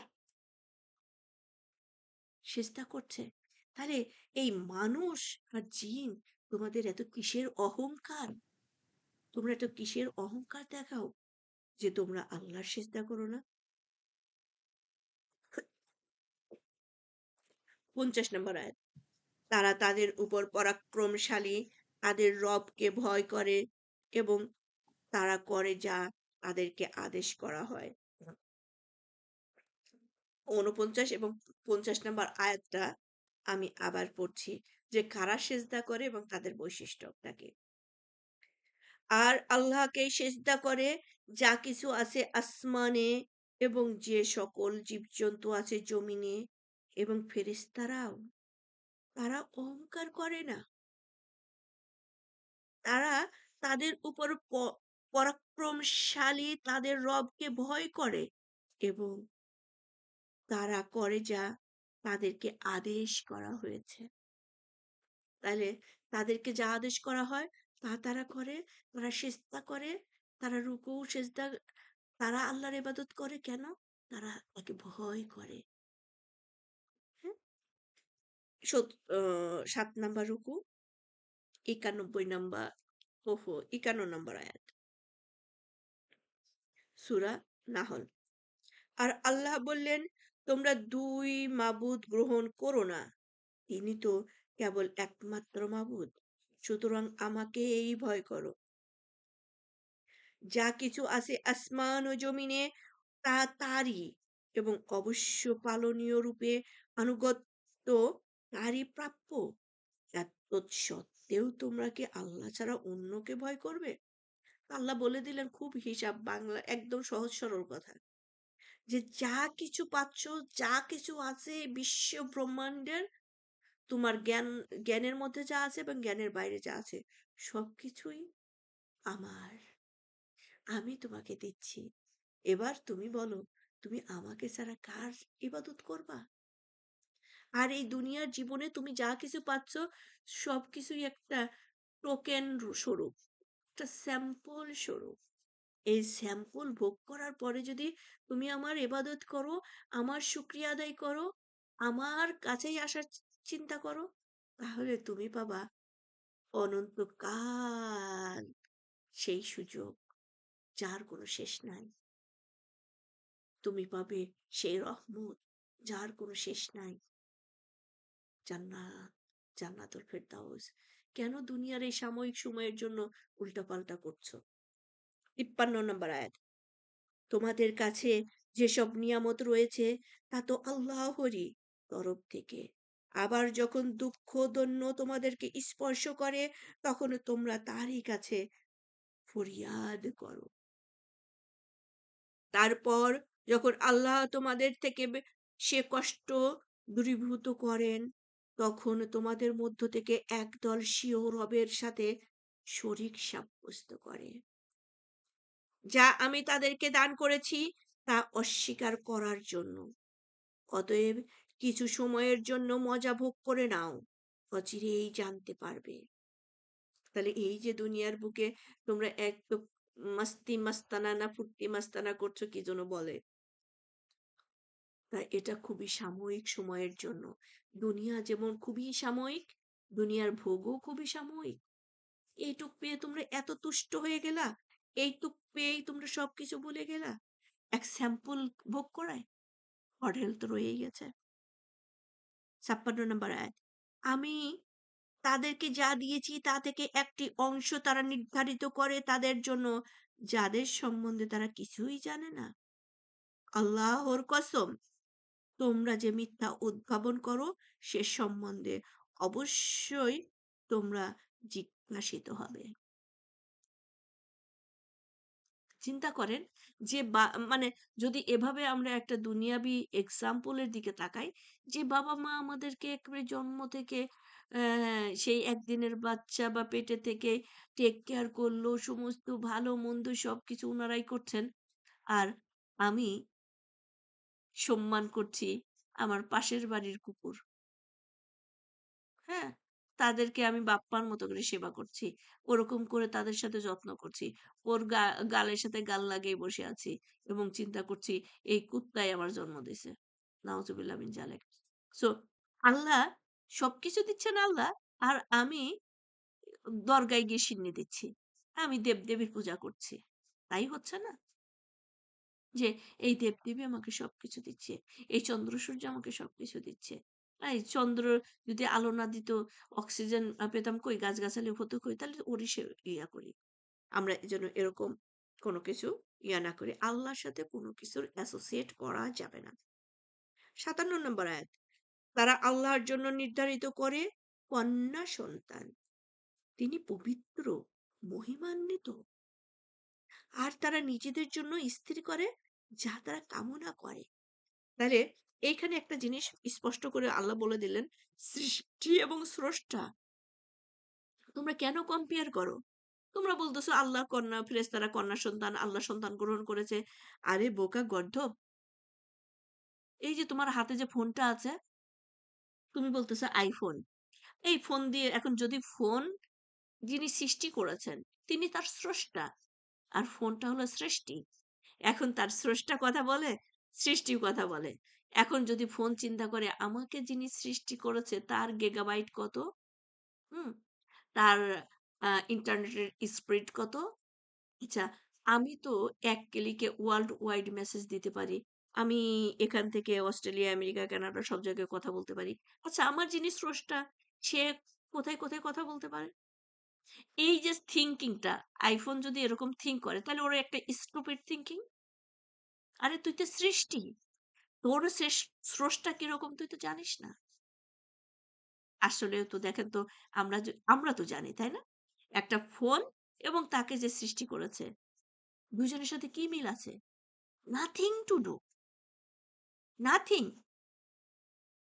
তাহলে কেন আমরা সৃষ্টি হয়ে আমার যিনি রব, আমার যিনি স্রষ্টা, খোয়ালিক, সে খোয়ালিককে আমাদের মতো ভাবি? ৫৮ নম্বর আয়াত সূরা নাহল। আর যখন তাদের কাউকে কন্যা সন্তানের সুসংবাদ প্রদান করা হয়, তখন তার চেহারা মলিন হয়ে যায় এবং সে মনের মধ্যে ক্রোধ চেপে রাখে। তাকে যে সুসংবাদ দেওয়া হলো, তার লজ্জায় সে নিজের লোকদের কাছে থেকে পালিয়ে বেড়ায়। সে ভাবে অপমান সহ্য করেও তাকে জীবিত রেখে দেবে নাকি মাটির নিচে পুঁতে ফেলবে। জেনে রেখো কত নিকৃষ্ট তাদের সিদ্ধান্ত। হুম, যে আগের যুগে কন্যা সন্তান ছিল অপমানের প্রতীক। তাদের কন্যা সন্তান হলে তারা লজ্জা সংবরণের জন্য সেটাকে মেরে ফেলতো। আমরা সূরা আম্মা পাড়ার মধ্যে সূরা আবাসাতে সম্ভবত আছে। ওই শিশু কন্যা বলবে তার কিসের দায়ে তাকে হত্যা করা হয়েছে। হুম, যে কি দোষ ছিল তার। এরা আল্লাহর কাছে বিচার মানবে, ফরিয়াদ করবে। ৬০ নাম্বার, যারা আখিরাতে ঈমান রাখে না তারা নিকৃষ্ট প্রকৃতির অধিকারী।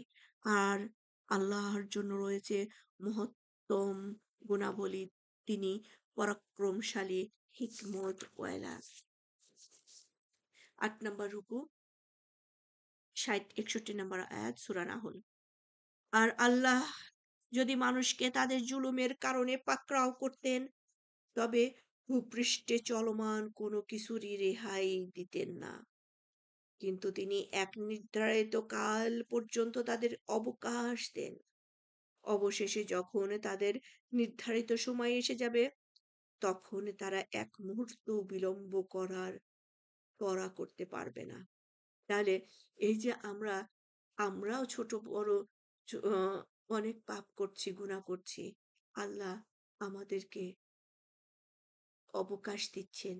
মুমিনের অবকাশ দিচ্ছেন সেজন্য তওবা করে ফিরে আসে। সেজন্য তওবা করে মাপ থেকে গুনাহ থেকে দূরে থাকে। আর কাফের মুশরিকদেরও অবকাশ দিচ্ছেন। আল্লাহ রাহমানুর রাহিম, তার সৃষ্টি, তার বান্দারা যদি ফিরে আসে, ওরা ফিরে আসুক। আর না হলে এই অবকাশের মধ্যে ওর গুনাহ খাতা আরো ভারী হয়ে সে জাহান্নামী হয়ে যাচ্ছে। আল্লাহ শয়তানকেও অবকাশ দিয়েছে। কিয়ামত পর্যন্ত। তার মানে তার আয়ু পর্যন্ত। আল্লাহ আমাদেরকেও অবকাশ দিচ্ছেন কতদিন পর্যন্ত? আমার শেষ নিঃশ্বাস পর্যন্ত। সো আমাদেরকে আল্লাহ যে অবকাশ দিয়েছেন এর প্রতিটা সেকেন্ড যেন আমরা আল্লাহর উপরে আ আল্লাহর ইবাদত করে কাটাতে পারি। আল্লাহর স্মরণে, আল্লাহর জিকিরে, আল্লাহর নির্দেশিত পথে, রাসূলের দেখানো পথে আমরা যেন আমাদের প্রতিটা ব্লিংক পরিমাণ সময় ব্যয় করতে পারি। আল্লাহ যেহেতু আমাদেরকে অবকাশ দিয়েছেন, এই অবকাশ যেন আমাদেরকে প্রতিটা সেকেন্ড জান্নাতকে নিয়ে আসে। আমরা যেন জান্নাতকে কিনতে পারি। ৬২ নম্বর আয়াত, যা তারা নিজেদের জন্য অপছন্দ করে তাই তারা আল্লাহর জন্য সাব্যস্ত করে এবং তাদের জিহ্বা মিথ্যা বর্ণনা করে যে তাদেরই জন্য রয়েছে মঙ্গল। নিঃসন্দেহে তাদেরই জন্য রয়েছে দোজখ এবং সর্বাগ্রে তাদেরকেই তাদের নিক্ষেপ করা হবে। আল্লাহর কসম, আমি আপনার পূর্বেও বহু জাতির কাছে রাসূল প্রেরণ করেছি। কিন্তু শয়তান তাদের দৃষ্টিতে তাদের কার্যকলাপ সুশোভিত করে দেখিয়েছে। সুতরাং সেই আজ তাদের অভিভাবক এবং তাদের জন্য রয়েছে যন্ত্রণাদায়ক শাস্তি। আমি তো আপনার প্রতি কিতাব নাজিল করেছি এ উদ্দেশ্যে যে আপনি সুস্পষ্টভাবে তাদেরকে বুঝিয়ে দেবেন যে, যে বিষয়ে তারা মতভেদ করে এবং মুমিন লোকদের জন্য হেদায়েত ও রহমতের স্বরূপ। আর আল্লাহ আসমানে থেকে পানি বর্ষণ করেন এবং তা দিয়ে জমিনকে তার মৃত্যুর পর পুনর্জীবিত করেন। নিশ্চয়ই এতে রয়েছে নিদর্শন সে লোকদের জন্য যারা কথা শোনে। ৯ নাম্বার রুকু 66 নম্বর আয়াত সূরা নাহল। নিশ্চয়ই তোমাদের জন্য রয়েছে শিক্ষণীয় বিষয় গৃহপালিত চতুষ্পদ পশুর মধ্যে। আমি তোমাদেরকে পান করাই তাদের উদরস্থিত গোবর ও রক্তের মধ্যস্থল থেকে খাঁটি দুধ, যা পানকারীদের জন্য সুস্বাদু। সুবহানাল্লাহ। দেখেন দুধটা কোত্থেকে আসছে, তাই না? গোবর, ওখান দিয়েই কিন্তু রক্ত। একই গরুর পেটের মধ্যে এত গোবর, এত বজ্র, বডিতে রক্ত। কিন্তু তার আল্লাহ তার মধ্যে দিয়ে দিয়েছেন সুস্বাদু দুধ। এবং আমরা প্রত্যেকটা মানুষ দুধের উপরে কতটা নির্ভরশীল, সুবহানাল্লাহ। আমাদের শিশু বাচ্চা থেকে শুরু করে জন্মের পর থেকে শুরু করে মৃত্যু পর্যন্ত আমরা দুধের উপরে, এবং প্রত্যেকটা মানুষের দুধ সুস্বাদু। হুম, আমরা কেউ বলতে পারবো না আমি দুধ কখনোই খাই নাই। হয় জন্মের পরে খেয়েছি, মা মারা গেলেও আমরা গরুর দুধ খেয়েছি, বড় হয়ে খেয়েছি। এখন হয়তো আমার বিভিন্ন কারণে আমি দুধ খাই না। কিন্তু খেয়েছি। এমন একটা নিয়ামত। এবং আমরা জানি আমাদের রাসূলের সাল্লাল্লাহু আলাইহি ওয়াসাল্লামের কিন্তু দুধ পছন্দ ছিলেন। তাই না? দুধ নিয়ে হাদিসও আছে অনেকগুলো। দুধের বাটি, মধুর বাটি, জান্নাত জাহান্নাম। সুবহানাল্লাহ। এবং দুধ খাওয়ার পরে ওই বাটি একটু পানি দিয়ে ধুয়ে খাওয়াটাও সুন্নাত। হুম? আহ আমি ছোট সময় বলতাম, আ রাসূল সাল্লাল্লাহু আলাইহি সাল্লাম দুধ পছন্দ করতেন, আমিও দুধ পছন্দ করি। তাই আমার প্রত্যেকদিন দুধ খাওয়া লাগবে, দুধ ভাত খাওয়া লাগবে। ৬৭ নাম্বার আয়াত। আর খেজুর ফল, আঙ্গুর থেকে তোমরা মাদকদ্রব্য ও উত্তম খাদ্য প্রস্তুত করে থাকো। অবশ্যই এতে রয়েছে বুদ্ধিমান লোকদের জন্য নিদর্শন। আপনার রব মৌমাছিকে আদেশ দিয়েছেন যে মৌচাক বানিয়ে নাও পাহাড়ে, বৃক্ষে এবং মানুষ যে গৃহ নির্মাণ করে তাতে। সুবহানাল্লাহ। দেখেন মৌমাছি কিন্তু এই ৩ জায়গাতেই বাসা বানায়। পাহাড়ে, গাছে এবং মানুষের ঘরে। মানুষের ঘরের মধ্যে মৌমাছি বাসা করে। এবং আমরা মৌমাছির জীবনী জানি যে কত অর্গানাইজ, কত শৃঙ্খলিত এবং কত রুলস, মানে কত কমান্ড তারা ফলো করে। তাদের নেতার কথার বাইরে, রানীর কথার বাইরে তারা এতটুকু কাজ করে না। তাদের হুকুমে তারা ওবিডিয়েন্ট এবং তাদের রানীর সাথে কোনো তারা শরিকও করে না। একটা জায়গায় তাদের কোনো সেকেন্ড রানী থাকতে পারে না। কিন্তু আমাদের রবের কাছে আমরা আরো রব নিয়ে আসি। আমরা আমাদের অ্যাসোসিয়েট করি। তাই না? আমরা আল্লাহর পুরাটা নিতে পারি না। এক মৌমাছি তার কত সুন্দর জীবনী, কমান্ডিং, এবং মৌমাছি নিজে মানুষ রিসার্চ করে তার মধ্যে দিয়ে কতজন ঈমান ফিরে পায়। আর মধু আমাদের সর্বরোগের মহা ঔষধ। ৬৯ নম্বর আয়াত। তারপর চোষণ করে নাও প্রত্যেক ফল থেকে এবং চলো স্বীয় রবের সহজ সরল পথে। তার পেট থেকে বের হয় নানা রঙের পানীয়, যাতে রয়েছে মানুষের জন্য রোগের প্রতিকার। নিশ্চয়ই এতে রয়েছে চিন্তাশীল লোকদের জন্য নিদর্শন। সুবহানাল্লাহ। ওই কথাগুলোই। যে আমরা এখান থেকে মধু পাচ্ছি, যে মধু হচ্ছে সর্বরোগের মহা ঔষধ এবং চিন্তাশীল লোকদের জন্য নিদর্শন। এবং আজ অবধি মৌমাছি নিয়ে মানুষের রিসার্চ, থিসিস, পিএইচডি ইয়ার শেষ নাই। মানুষ করেই যাচ্ছে এবং এখান থেকে কত নন মুসলিম মুসলিমও হচ্ছে। ৭০ নাম্বার আয়াত। আর আল্লাহই তোমাদেরকে সৃষ্টি করেছেন, তারপর তিনিই তোমাদের মৃত্যু দান করবেন এবং তোমাদের মধ্যে কতককে উপনীত করা হবে নিকৃষ্ট অকর্বণ্য বয়সে। ফলে যা সে জানতো সে সম্বন্ধে অজ্ঞ হয়ে যাবে। নিশ্চয়ই আল্লাহ সর্বজ্ঞ, সর্বশক্তিমান। আমরা সবাই দোয়া করি, আল্লাহ আমাদেরকে ঈমানের উপরে রাখুন, সুস্বাস্থ্য দান করুন, অধিক বার্ধক্যজনিত অবস্থা থেকে আমাদেরকে রক্ষা করুন। আমাদের আ সুস্থতার সাথে, চলাফেরার সাথে, ঈমানি সুস্থতার সাথে, শারীরিক সুস্থতার সাথে আপনি আমাদের মৃত্যু দান করবেন। ১০ নম্বর রুকু, ৭১ নম্বর আয়াত, সূরা নাহল। আল্লাহর শ্রেষ্ঠত্ব দিয়েছেন তোমাদের কতককে কতকের উপর জীবন উপকরণের ব্যাপারে। সুতরাং যাদেরকে শ্রেষ্ঠত্ব দেওয়া হয়েছে তারা তাদের অধীনস্থ। দাস দাসীদেরকে তাদের জীবন উপকরণ থেকে এমন কিছু দিতে সম্মত হয় না যে তারা সবাই তাতে সমান হয়ে যায়। তবে কি তারা আল্লাহর নিয়ামতের অস্বীকার করবে? আর আল্লাহ তোমাদের জন্য তোমাদেরই মধ্য থেকে জোড়া সৃষ্টি করেছেন এবং তোমাদের যুগল থেকে তোমাদের জন্য পুত্র ও পৈত্রী সৃষ্টি করেছেন এবং তোমাদেরকে দান করেছেন উত্তম জীবন উপকরণ। তবুও কি তোমরা ভিত্তিহীন বিষয়ের প্রতি বিশ্বাস রাখবে এবং তারা আল্লাহর নিয়ামতের না শুকরি করবে? এবং তারা কি আল্লাহ ছাড়া এমন কিছুর উপাসনা করবে যারা তাদের জন্য আসমান ও জমিন থেকে কোনো রিজিক সরবরাহ করার সামর্থ্য রাখে না এবং তারা কোনো কিছু করতেও সক্ষম নয়? অতএব তোমরা আল্লাহর জন্য দৃষ্টান্ত গড়ো না। নিশ্চয়ই আল্লাহ জানেন এবং তোমরা জানো না। আল্লাহ একটি উদাহরণ বর্ণনা করেছেন। একটি সত্তাধীন ক্রীতদাস আছে যে তার প্রভুর কোনো কিছুর উপর কোনো ক্ষমতা রাখে না এবং এক ব্যক্তি আছে যাকে আমি নিজের তরফ থেকে প্রচুর রিজিক দান করেছি এবং সে তা থেকে ব্যয় করে গোপনে ও প্রকাশ্যে। এরূপ লোকেরা কি পরস্পর সমান হতে পারে? সকল প্রশংসা আল্লাহর, যিনি তাদের অধিকাংশই জানে না। আমি 75 নম্বর আয়াতটা আরেকবার পড়ছি। আল্লাহ একটি উদাহরণ বর্ণনা করছেন।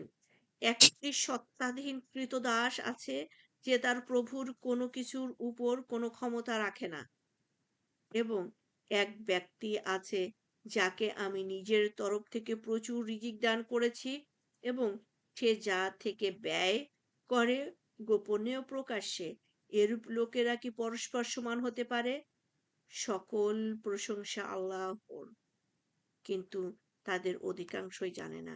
তাহলে দেখেন, আল্লাহ যাদেরকে সামর্থ্য দিয়েছেন খরচ করার, দান করার, আর যাদের নাই, যাদের সেই সামর্থ্য নাই, এরা কি সমান?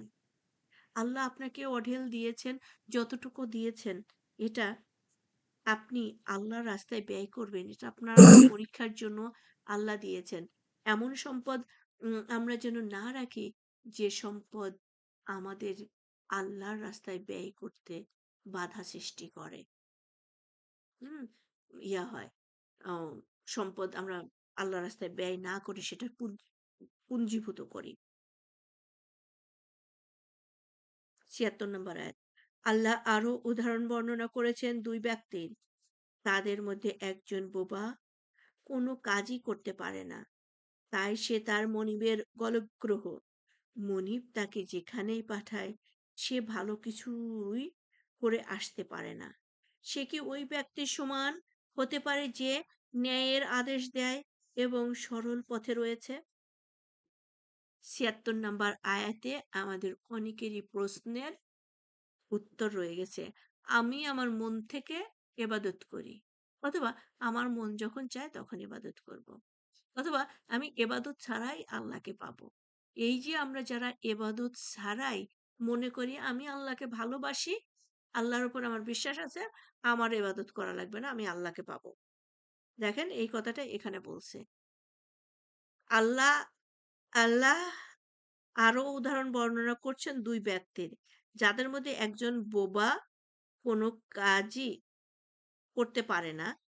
তাই সে মনিবের গলগ্রহ। তাহলে আপনি খালি বিশ্বাস করলেন, কোনো কাজই করলেন না, বোবা হয়ে বসে থাকলেন। আপনি কোরআন পড়লেন না, জানলেন না, হুকুম পালন করলেন না, গতরটাও নাড়ালেন না। এখন বলতেছেন আল্লাহ আমারে খুব ভালোবাসবে। এবার কম্পেয়ার করেন যে মনিব যা তাকে যেখানেই পাঠায় মানে আল্লাহ যেভাবে চলতে বলেছে সেভাবেই চলে, সেই নির্দেশেই চলে। আ সে ভালো কিছু করে আসতে পারে। সে কি ওই ব্যক্তির সমান হতে পারে? যে ন্যায়ের আদেশ দেয় এবং সরল পথে রয়েছে? তাহলে সে কখনোই সমান হতে পারে না। ওই মনে, মনে ভালোবাসা, মনে, মনে কলা খেয়ে আমরা আ হতে পারি না। আল্লাহর obedient হতে পারি না। আচ্ছা ৭৭ নম্বর আয়াত, ১১ নম্বর রুকু, সূরা নাহল। আসমান ও জমিনের যাবতীয় গুপ্ত বিষয়ের জ্ঞান আল্লাহরই এবং কিয়ামতের ব্যাপারে তো চোখের পলকের ন্যায় এবং তার চেয়েও দ্রুততর। নিশ্চয়ই আল্লাহ সর্ববিষয়ে সর্বশক্তিমান। আল্লাহ তোমাদেরকে বের করেছেন তোমাদের মাতৃগর্ভ থেকে এমন অবস্থায় যে তোমরা কিছুই জানতে না। তিনি তোমাদেরকে দিয়েছেন কর্ণ, চক্ষু ও হৃদয় যেন তোমরা তার শুকরগুজারি করো। আসলে তো চিন্তা করেন, আমরা যেদিন জন্মগ্রহণ করেছিলাম ওই অবস্থায় যদি এখনো থাকে, ফরএভার থাকতাম, তাহলে কি হতো? আজকে আমি যেভাবে চলছি, ঘুরছি, ফিরছি, কথা বলছি, নিজের আম ভাব প্রকাশ করছি, নিজে কত কিছু করার চেষ্টা করছি। যদি সেই একদিনের বাচ্চার মতোই থাকি, বিছানায় থাকতাম, কত কষ্ট হতো, কত নির্বোধ থাকতাম। জাস্ট একটা মাংসপিণ্ড, তাই না? তাহলে কি আমাদের শুকর করা উচিত না? আমাদের আমরা প্রতিটা সেকেন্ড আমাদের শুকরিয়ার মধ্যে থাকা উচিত।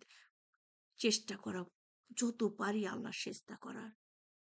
এই যে এত কিছু আমরা ভোগ করছি, এদের জন্য আমরা কয়জন হক আদায় করি? আমরা জানি এশরাক, সাজতের নামাজগুলো কিন্তু আমার বডির অর্গানের হক আদায় হয়ে যায়। বোনেরা এই যে নামাজটা কেউ ছাড়বেন না। এত নিয়ামত আল্লাহ আমাদেরকে দান করেছেন, তার তো একটা হক আদায় করতে হয়। ৭৮ নম্বর আয়াত। আল্লাহ তোমাদেরকে বের করেছেন তোমাদের মাতৃগর্ভ থেকে এমন অবস্থায় যে তোমরা কিছুই জানতে না। তিনি তোমাদেরকে দিয়েছেন কর্ণ, চক্ষু ও হৃদয় যেন তোমরা তার শুকরগুজারি করো। তাই না? সুবহানাল্লাহ। তারা কি পক্ষীকুলের প্রতি লক্ষ্য করেনি যে তারা আকাশের শূন্য মণ্ডলে নিয়ন্ত্রিত রয়েছে? আল্লাহ ছাড়া কেউ এদেরকে সেখান থেকে ধরে রাখে না। নিশ্চয়ই এতে রয়েছে নিদর্শন মুমিন লোকদের জন্য। আর আল্লাহ করে দিয়েছেন তোমাদের জন্য তোমাদের গৃহকে আবাসের জায়গা এবং তিনি করে দিয়েছেন তোমাদের জন্য পশু চর্মের তাঁবুর ব্যবস্থা। তোমরা তা সফরকালে সহজে বহন করতে পারো এবং অবস্থানকালে সহজে খাটাতে পারো। আর তিনি তোমাদের জন্য ব্যবস্থা করেন এগুলোর পশম, লোম ও চুল থেকে কিছুকালের আসবাবপত্রাদি ও প্রয়োজনীয় দ্রব্যাদি। সো এই জিনিসগুলো আল্লাহ আমাদেরকে দান করেছেন। আল্লাহ সবকিছু আমাদের কে নিয়ামত হিসাবে দান করেছেন। আমরা নিয়ামত যেন শুধু ভোগ করে শেষ না হই। আমরা নিয়ামত যে ভোগ করছি এর জন্য আমরা যত পারি নফল নামাজ পড়ব। ফরজ তো ফরজই। এর বাইরে আমরা কন্টিনিউয়াসলি যত পারি এই নিয়ামত ভোগের জন্য নামাজ পড়বো, আল্লাহর কাছে শুকরিয়া আদায় করব যে আল্লাহ আমি কয়টা নিয়ামতের কথা আপনাকে বলবো। আপনি এত অসংখ্য নিয়ামত দিয়েছেন। হুম। তাই আমি একটা ২ টা রাকাত সেজদা দিলাম আপনার কাছে। ৮১ নম্বর আয়াত। আল্লাহ তোমাদের জন্য ছায়ার ব্যবস্থা করেছেন। তিনি যা সৃষ্টি করেছেন তা থেকে এবং তিনি তোমাদের জন্য আশ্রয় ব্যবস্থা করেছেন পাহাড়ে। তিনি তোমাদের জন্য আরো ব্যবস্থা করেছেন এমন জামার যা তোমাদের উত্তাপ থেকে রক্ষা করে, এবং এমন জামা যা তোমাদেরকে বুদ্ধি রক্ষা করে, যুদ্ধে রক্ষা করে। এভাবেই তিনি স্বীয় নিয়ামত ও তোমাদের জন্য পূর্ণ করেন, যাতে তোমরা তার ফরমান রদার হয়ে যাও। সুবহানাল্লাহ। এই যে এখানে যুদ্ধের জামার কথা বলছে বা ইয়ার করছে, আসলে দেখেন সুবহানাল্লাহ, এই যে আমরা যারা আহ, স্নোর দেশে আছি, চিন্তা করা যায় পাহাড় সমান শোনো, আমরা কি সুন্দর বাইরে দিয়ে ঘুরে আসছি, যাচ্ছি, কোনো কাজ থেকে নাই। কিসের, কিভাবে প্রোটেকশন হিসাবে আমরা সেভাবে সুটেড বুটেড হিসেবে যাচ্ছি। এই নিয়ামত কার? আল্লাহর। এই যে হেভি জ্যাকেট গুলো কিভাবে তৈরি করছে, এর মধ্যে এই যে পাখির ফেদার দিয়ে, ইয়া দিয়ে, আম, তারপরে অ্যানিমেলের পশম দিয়েই তো এইসব জিনিসগুলো, উল দিয়েই তো করছে, তাই না? আল্লাহ আকবার। এগুলো সব নিয়ামত, আমরা চিন্তা করি না। ৮২ নম্বর আয়াত। অতঃপর তারা যদি মুখ ফিরিয়ে নেয়, তবে আপনার কাজ তো শুধু সুস্পষ্টভাবে বাণী পৌঁছিয়ে দেওয়া। তাহলে আমাদের কাজ, আমরা সবসময় চেষ্টা করব কোরআনের বাণী আরেকজনের কাছে পৌঁছানো। তাকে নিরাশ করব না, নিজেরাও নিরাশ হব না। সে তো পালন করছে না, আপনি চালিয়ে যান। আমরা তাদেরকে দাওয়াত দিয়ে যাব। আমাদের কাজ, আল্লাহকে বলছে, আপনার কাজ তো শুধু সুস্পষ্টভাবে বাণী পৌঁছিয়ে দেওয়া। আমার সর্বোচ্চ চেষ্টা করব বুদ্ধি দিয়ে, হিকমা দিয়ে, ধৈর্য দিয়ে আর একজনকে বোঝানোর, যে বোন, তুমি কোরআনের কাছে আসো। এখানে আসলে তুমি প্রশান্তি পাবা, তোমার মনের সমস্ত ফ্রাস্ট্রেশন দূর হয়ে যাবে, তোমার সমস্ত কিছু আল্লাহ থেকে পাবে। তুমি এখানে আসো।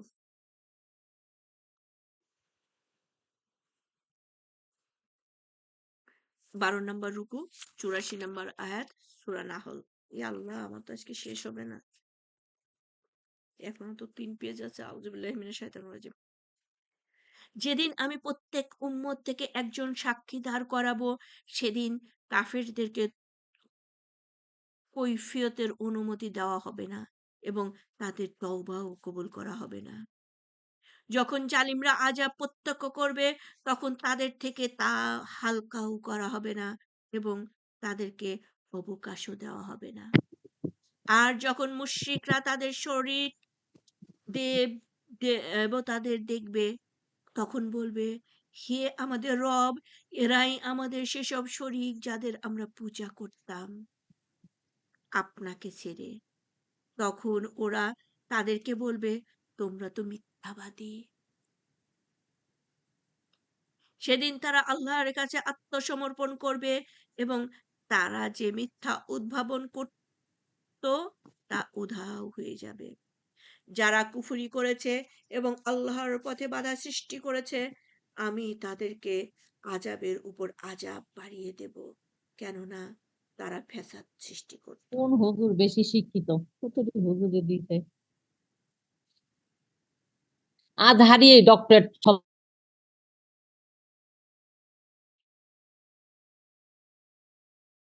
আর যখন মুশরিকরা তাদের শরীক দেবতাদের দেখত, তখন বলবে, হে আমাদের রব, এরাই আমাদের সেসব শরীক যাদের আমরা পূজা করতাম আপনাকে ছেড়ে।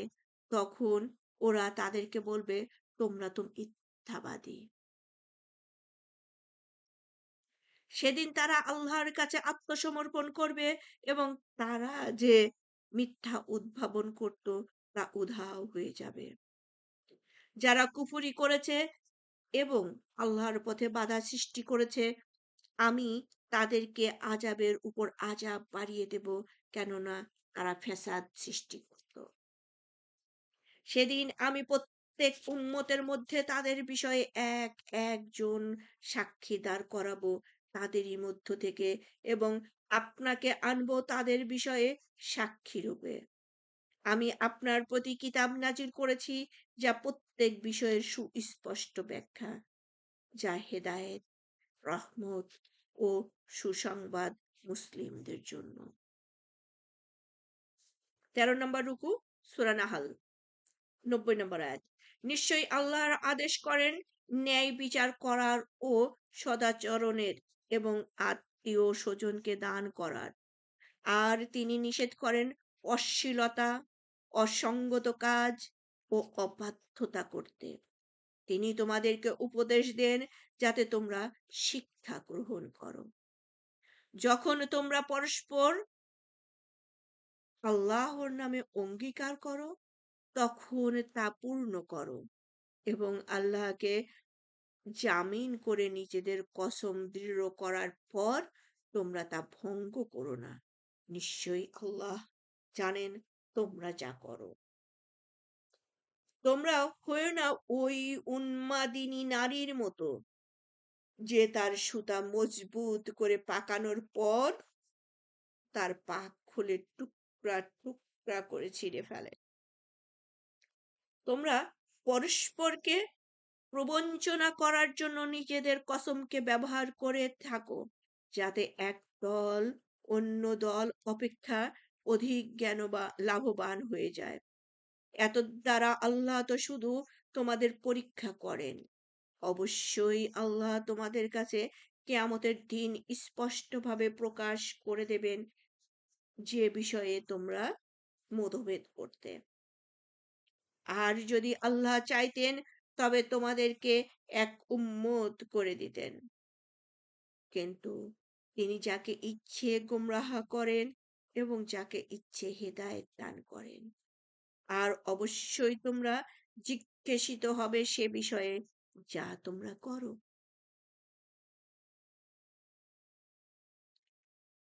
94 নম্বর আয়াত। আর তোমরা তোমাদের কসমকে নিজেদের মাঝে প্রবঞ্চনার জন্য ব্যবহার করো না। করলে দৃঢ়ভাবে প্রতিষ্ঠিত হওয়ার পর পা ফসকে যাবে এবং আল্লাহর পথে বাধা দান করার জন্য তোমরা শাস্তির আস্বাদন গ্রহণ করবে, আর তোমাদের জন্য রয়েছে মহাশাস্তি। তোমরা আল্লাহর সাথে কৃত অঙ্গীকারের বিনিময়ে সামান্য মূল্য গ্রহণ করো না। আল্লাহর কাছে যা আছে নিশ্চয়ই তাই তোমাদের জন্য উত্তম, যদি তোমরা জানতে। তোমাদের কাছে যা আছে তা নিঃসন্দেহ হয়ে যাবে এবং আল্লাহর কাছে যা আছে তা চিরন্তন। তোমাদের কাছে যা আছে তা নিঃশেষ হয়ে যাবে এবং আল্লাহর কাছে যা আছে তা চিরস্থায়ী। যারা সবর করে আমি অবশ্যই তাদেরকে দান করব তারা যা করত তার সে শ্রেয় পুরস্কার। যে নেক কাজ করে এবং মুমিন, হোক সে পুরুষ কিংবা নারী, আমি তাকে অবশ্যই দান করব এক পবিত্র শান্তিময় জীবন এবং তারা যা করত তার জন্য তাদেরকে শ্রেষ্ঠ পুরস্কার দান করব। যখন কোরআন পাঠ করবে তখন বিতাড়িত শয়তান থেকে আল্লাহর আশ্রয় গ্রহণ করবে। এই যে সূরা নাহলের ৯৮ নম্বর আয়াত, যে কোরআন পড়ার আগে যে আউযু বিল্লাহি মিনাশ শাইতানির রাজিম পড়তে হবে, ইটস ম্যান্ডেটরি। ওকে বোনেরা, কোরআনের আয়াত, কোরআনের হুকুম। নিশ্চয়ই তারা কোনো ক্ষমতা নেই, নিশ্চয় তার কোনো ক্ষমতা নেই তাদের উপর যারা ঈমান এনেছে এবং স্বীয় রবের উপরও ভরসা রাখে। যাদের ঈমান আছে, যারা রবের উপরও ভরসা করে, তাদের উপরে শয়তানের কোনো কর্তৃত্ব নাই। তার ক্ষমতা তো চলে কেবল তাদের উপরে যারা তাকে অভিভাবক মনে করে এবং যারা আল্লাহর শরীক সাব্যস্ত করে। তাহলে শয়তান তাকেই নিয়ন্ত্রণে নিতে পারে যে শয়তানের অনুসরণ করে বা শয়তানকে অভিভাবক মনে করে। তারাই হচ্ছে শয়তানের ইয়া কন্ট্রোলে চলে যায়। 14 নম্বর রুকু, 101 নম্বর আয়াত, সূরা নাহল। আর যখন আমি কোনো আয়াতকে পরিবর্তন করি অন্য কোনো আয়াতের স্থলে, আল্লাহ ভালো জানেন যা তিনি নাজিল করেন।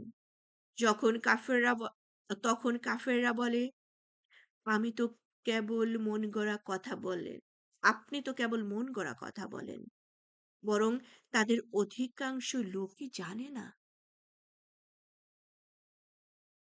বলুন, আপনার রবের তরফ থেকে জিব্রাইল সত্যসহ এ কোরআন নাজিল করেছে।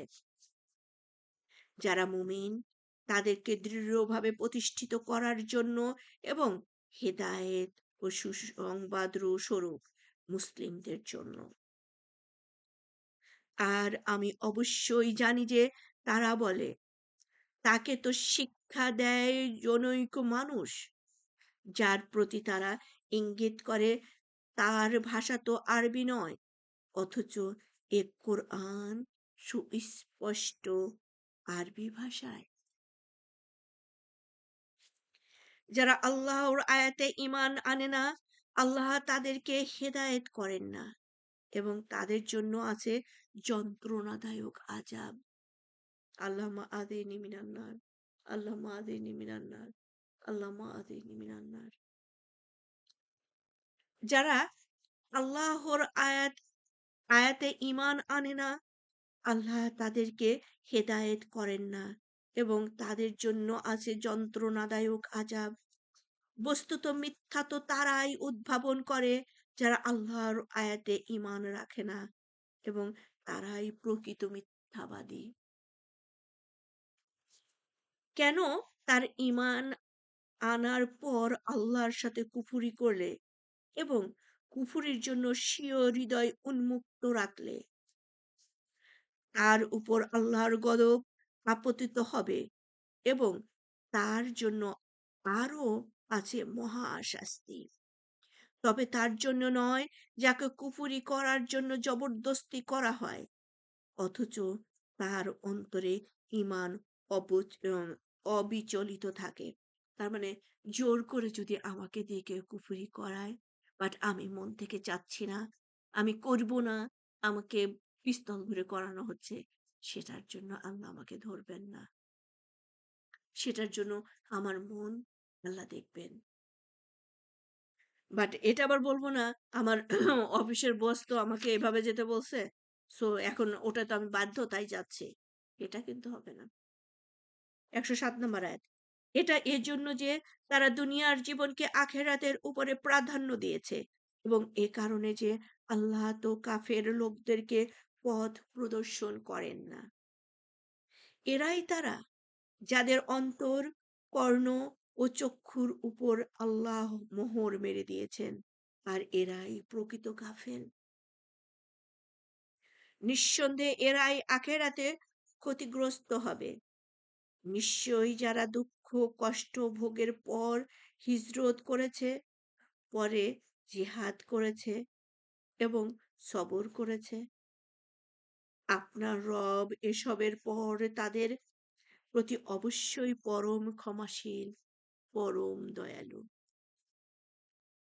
১৫ নম্বর রুকু, ১১১ নম্বর আয়াত সূরা নাহল। স্মরণ করো সেদিনের কথা, যেদিন প্রত্যেক ব্যক্তি আত্মসমর্পণের কথা বলবে এবং প্রত্যেককে তার গৃহকর্মের পূর্ণ ফল সরি প্রত্যেককে তার কৃতকর্মের পূর্ণ ফল দেওয়া হবে এবং তাদের প্রতি কোনো অবিচার করা হবে না।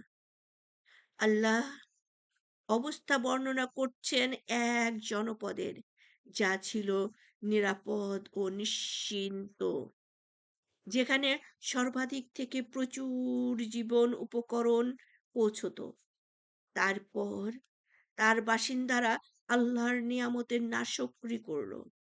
ফলে তাদের কৃতকর্মের কারণে আল্লাহ তাদেরকে ক্ষুধা ও ভীতির আচ্ছাদনের স্বাদ আস্বাদন করালেন। তাদের কাছে তাদের মধ্য থেকে একদল রাসূল এসেছিল, কিন্তু তারা তাকে অস্বীকার করল। ফলে আযাব তাদেরকে পাকড়াও করল, এমন অবস্থায় যে তারা ছিল জালিম। তোমরা খাও সেসব জিনিস থেকে যা আল্লাহ তোমাদেরকে দিয়েছেন হালাল ও পবিত্র রূপে। এবং আল্লাহর নিয়ামতের শুকরগুজারি করো, যদি তোমরা কেবল তারই ইবাদত করো। অবশ্যই আল্লাহ তোমাদের জন্য হারাম করেছেন মৃত জন্তু, রক্ত, শূকরের মাংস এবং যা আল্লাহ ছাড়া অন্য কারো নামে উৎসর্গ করা হয়েছে। তবে কে নিরুপায় হয়ে পড়লে, যদি সে স্বাদ গ্রহণেচ্ছু না হয় এবং সীমালঙ্ঘনকারীও না হয়ে খায়, তাহলে আল্লাহ তো পরম ক্ষমাশীল, পরম দয়ালু। তোমাদের জিহ্বা যে মিথ্যা উদ্ভাবন করে, তজ্জন্য তোমরা বলো, না, এটা হালাল এবং এটা হারাম। এতে করে তোমরা আল্লাহর প্রতি মিথ্যা আরোপ করবে। নিশ্চয়ই যারা আল্লাহর প্রতি মিথ্যা আরোপ করবে, তারা সফল কাম হবে না। আমি আয়াতটা আবার পড়ছি, ১১৬ নম্বর আয়াত। তোমাদের জিহ্বা যে মিথ্যা উদ্ভাবন করে, তজ্জন্য তোমরা বলো না, এটা হালাল এবং এটা হারাম। এতে করে তোমরা আল্লাহর প্রতি মিথ্যা আরোপ করবে। নিশ্চয়ই যারা আল্লাহর প্রতি মিথ্যা আরোপ করবে, তারা সফল কাম হবে না। তার মানে এখন নিজেরা ফতোয়া দিয়ে হারাম জিনিস কিনে এনে খাবেন না, অথবা নিজের কন্ট্রোল করতে পারলাম না, তাই গিয়ে ম্যাকডোনাল্ডস খেয়ে নিলাম, কিছু বার্গার খেয়ে নিলাম, কিছু পিৎজা খেয়ে নিলাম।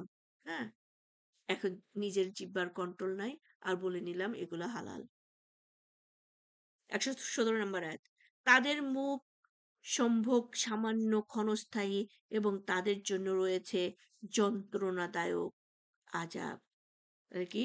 তাদের সুখ সম্ভোগ সামান্য, ক্ষণস্থায়ী এবং তাদের জন্য রয়েছে যন্ত্রণাদায়ক আযাব।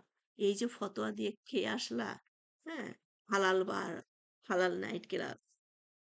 সো এগুলো ক্ষণস্থায়ী। আর এদের জন্য রয়েছে আযাব। আল্লাহুম্মা আযিরনি মিনান নার, আল্লাহুম্মা আযিরনি মিনান নার, আল্লাহুম্মা আযিরনি মিনান নার। ১১৮ নম্বর আয়াত।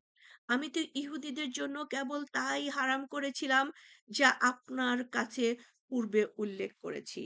আমি তাদের প্রতি কোনো জুলুম করিনি, বরং তারা নিজেরাই নিজেদের উপর জুলুম করত। যারা অজ্ঞতাবশত মন্দ কাজ করে, পরে তওবা করে এবং নিজেদের সংশোধন করে নেয়, নিশ্চয়ই আপনার রব এসেছেন এসবের পরে অবশ্যই পরম ক্ষমাশীল, পরম দয়ালু। আজকের শেষ রুকু, রুকু নাম্বার ১৬ এবং আয়াতেরও, সরি, সূরা নাহলেরও শেষ রুকু। ১২০ নম্বর আয়াত, সূরা নাহাল। নিশ্চয়ই ইব্রাহিম ছিলেন এক উম্মত, আল্লাহর অনুগত, একনিষ্ঠ এবং তিনি মুশরিকদের দলভুক্ত ছিলেন না। তিনি ছিলেন তার নিয়ামতের শুকরগুজার। আল্লাহ তাকে মনোনীত করেছিলেন এবং পরিচালিত করেছিলেন সরল সঠিক পথে। আর আমি তাকে দুনিয়াতে কল্যাণ দান করেছিলাম এবং আখেরাতেও তিনি হবেন নেককারদের অন্যতম। তারপর আমি আপনার প্রতি ওহী প্রেরণ করলাম যে আপনি একনিষ্ঠ ইব্রাহিমের মিল্লাত অনুসরণ করুন এবং তিনি মুশরিকদের দলভুক্ত ছিলেন না। শনিবারের সম্মান প্রদর্শন করা তো কেবল তাদের উপরেই অবশ্য পালনীয় করে দেওয়া হয়েছিল, যারা এ ব্যাপারে মতভেদ করত। নিশ্চয়ই আপনার রব অবশ্যই মীমাংসা করে দেবেন তাদের মাঝে কিয়ামতের দিন ওই বিষয় যাতে তারা মতভেদ করত। ১২৫ নম্বর আয়াত, সূরা নাহল। আপনি আহ্বান করুন মানুষকে আপনার রবের পথের দিকে, হেদায়েত ও হিকমত ও উত্তম উপদেশ দিয়ে, এবং তাদের সাথে বিতর্ক করুন উত্তম পন্থায়। নিশ্চয়ই আপনার রব সে ব্যক্তিকে বিশেষভাবে জানেন যে তার পথ থেকে ভ্রষ্ট হয়ে গেছে, এবং তিনি সৎপথগামীদেরকেও ভালোভাবে জানেন। আর যদি তোমরা প্রতিশোধ গ্রহণ করো তবে সে পরিমাণই গ্রহণ করবে যে পরিমাণ তোমরা নিপীড়িত হয়েছ। কিন্তু যদি তোমরা সবর করো তবে তা ধৈর্য ধারণকারীদের জন্য উত্তম।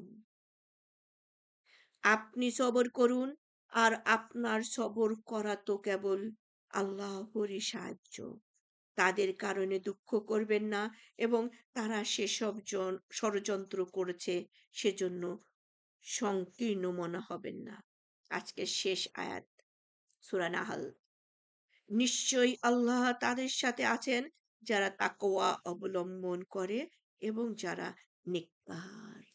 সো আমরা সবাই আল্লাহর কাছে চাই আল্লাহ আমাদেরকে তাকওয়া, যারা অবলম্বন করেছেন তাকওয়াধারীদের মধ্যে আমাদেরকে অন্তর্ভুক্ত করে নিন, নেককারদের মধ্যে আমাদের অন্তর্ভুক্ত করে নিন, আমাদের জীবনের সমস্ত গোনা খাতা মাফ করে দিন।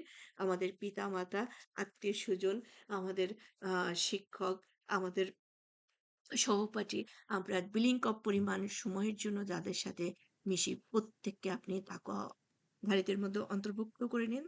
যাদেরকে ক্ষমা করবেন তাদের মধ্যে অন্তর্ভুক্ত করে নিন, এবং যাদের জন্য জান্নাতের জন্য এলিজিবল করেছেন তাদের মধ্যে আমাদেরকেও অন্তর্ভুক্ত করে নিন। সুবহানাকা আল্লাহুম্মা বিহামদিকা নাশহাদু আল্লা ইলাহা ইল্লা আনতা আস্তাগফিরুকা ওয়া আতুবু ইলাইক। আসসালামু আলাইকুম ওয়া রাহমাতুল্লাহি ওয়া বারাকাতুহু। এন্ড সরি আমার আজকে অনেক লেট হয়ে যাওয়ার জন্য আমাদের, তবে কেউ ওয়ালাইকুম আসসালাম ওয়া রাহমাতুল্লাহি ওয়া বারাকাতুহু। আপনার জন্য প্রাণ খুলি রোজার মুখে দোয়া করতেছি। আপনি আমাদের এই নিয়ামতগুলা শোনাচ্ছেন। আল্লাহ আপনার যত আশা সে পূর্ণ করুক। দোয়া করেন আমরা যেন কোরআনের অনুযায়ী চলতে পারি। আমিন একটু দোয়া আমিন করেন। আল্লাহ আমাদের ছেলে মেয়েদের আল্লাহ দ্বীন ইসলামের পথে আনুক, ওরা যেন দ্বীন ইসলামের পথে আসে। আমিন। তো আমরা কেউ লিভ নিব না। আমাদের ইনশাল্লাহ কিছুক্ষণের মধ্যে আমাদের ল্যাঙ্গুয়েজের ক্লাসটা শুরু হয়ে যাবে। সেটা আমাদের আসসালামু আলাইকুম আপু। আপু এটা কোন বইয়ের থেকে পড়ান আপনি? এটা একটা তর্জমা আপু। জাস্ট ও বাংলা আমি লাইন বাই লাইন ওই কোরআনের আয়াত ছাড়া পড়ি। হ্যাঁ? আচ্ছা, এই বইটার নাম কি?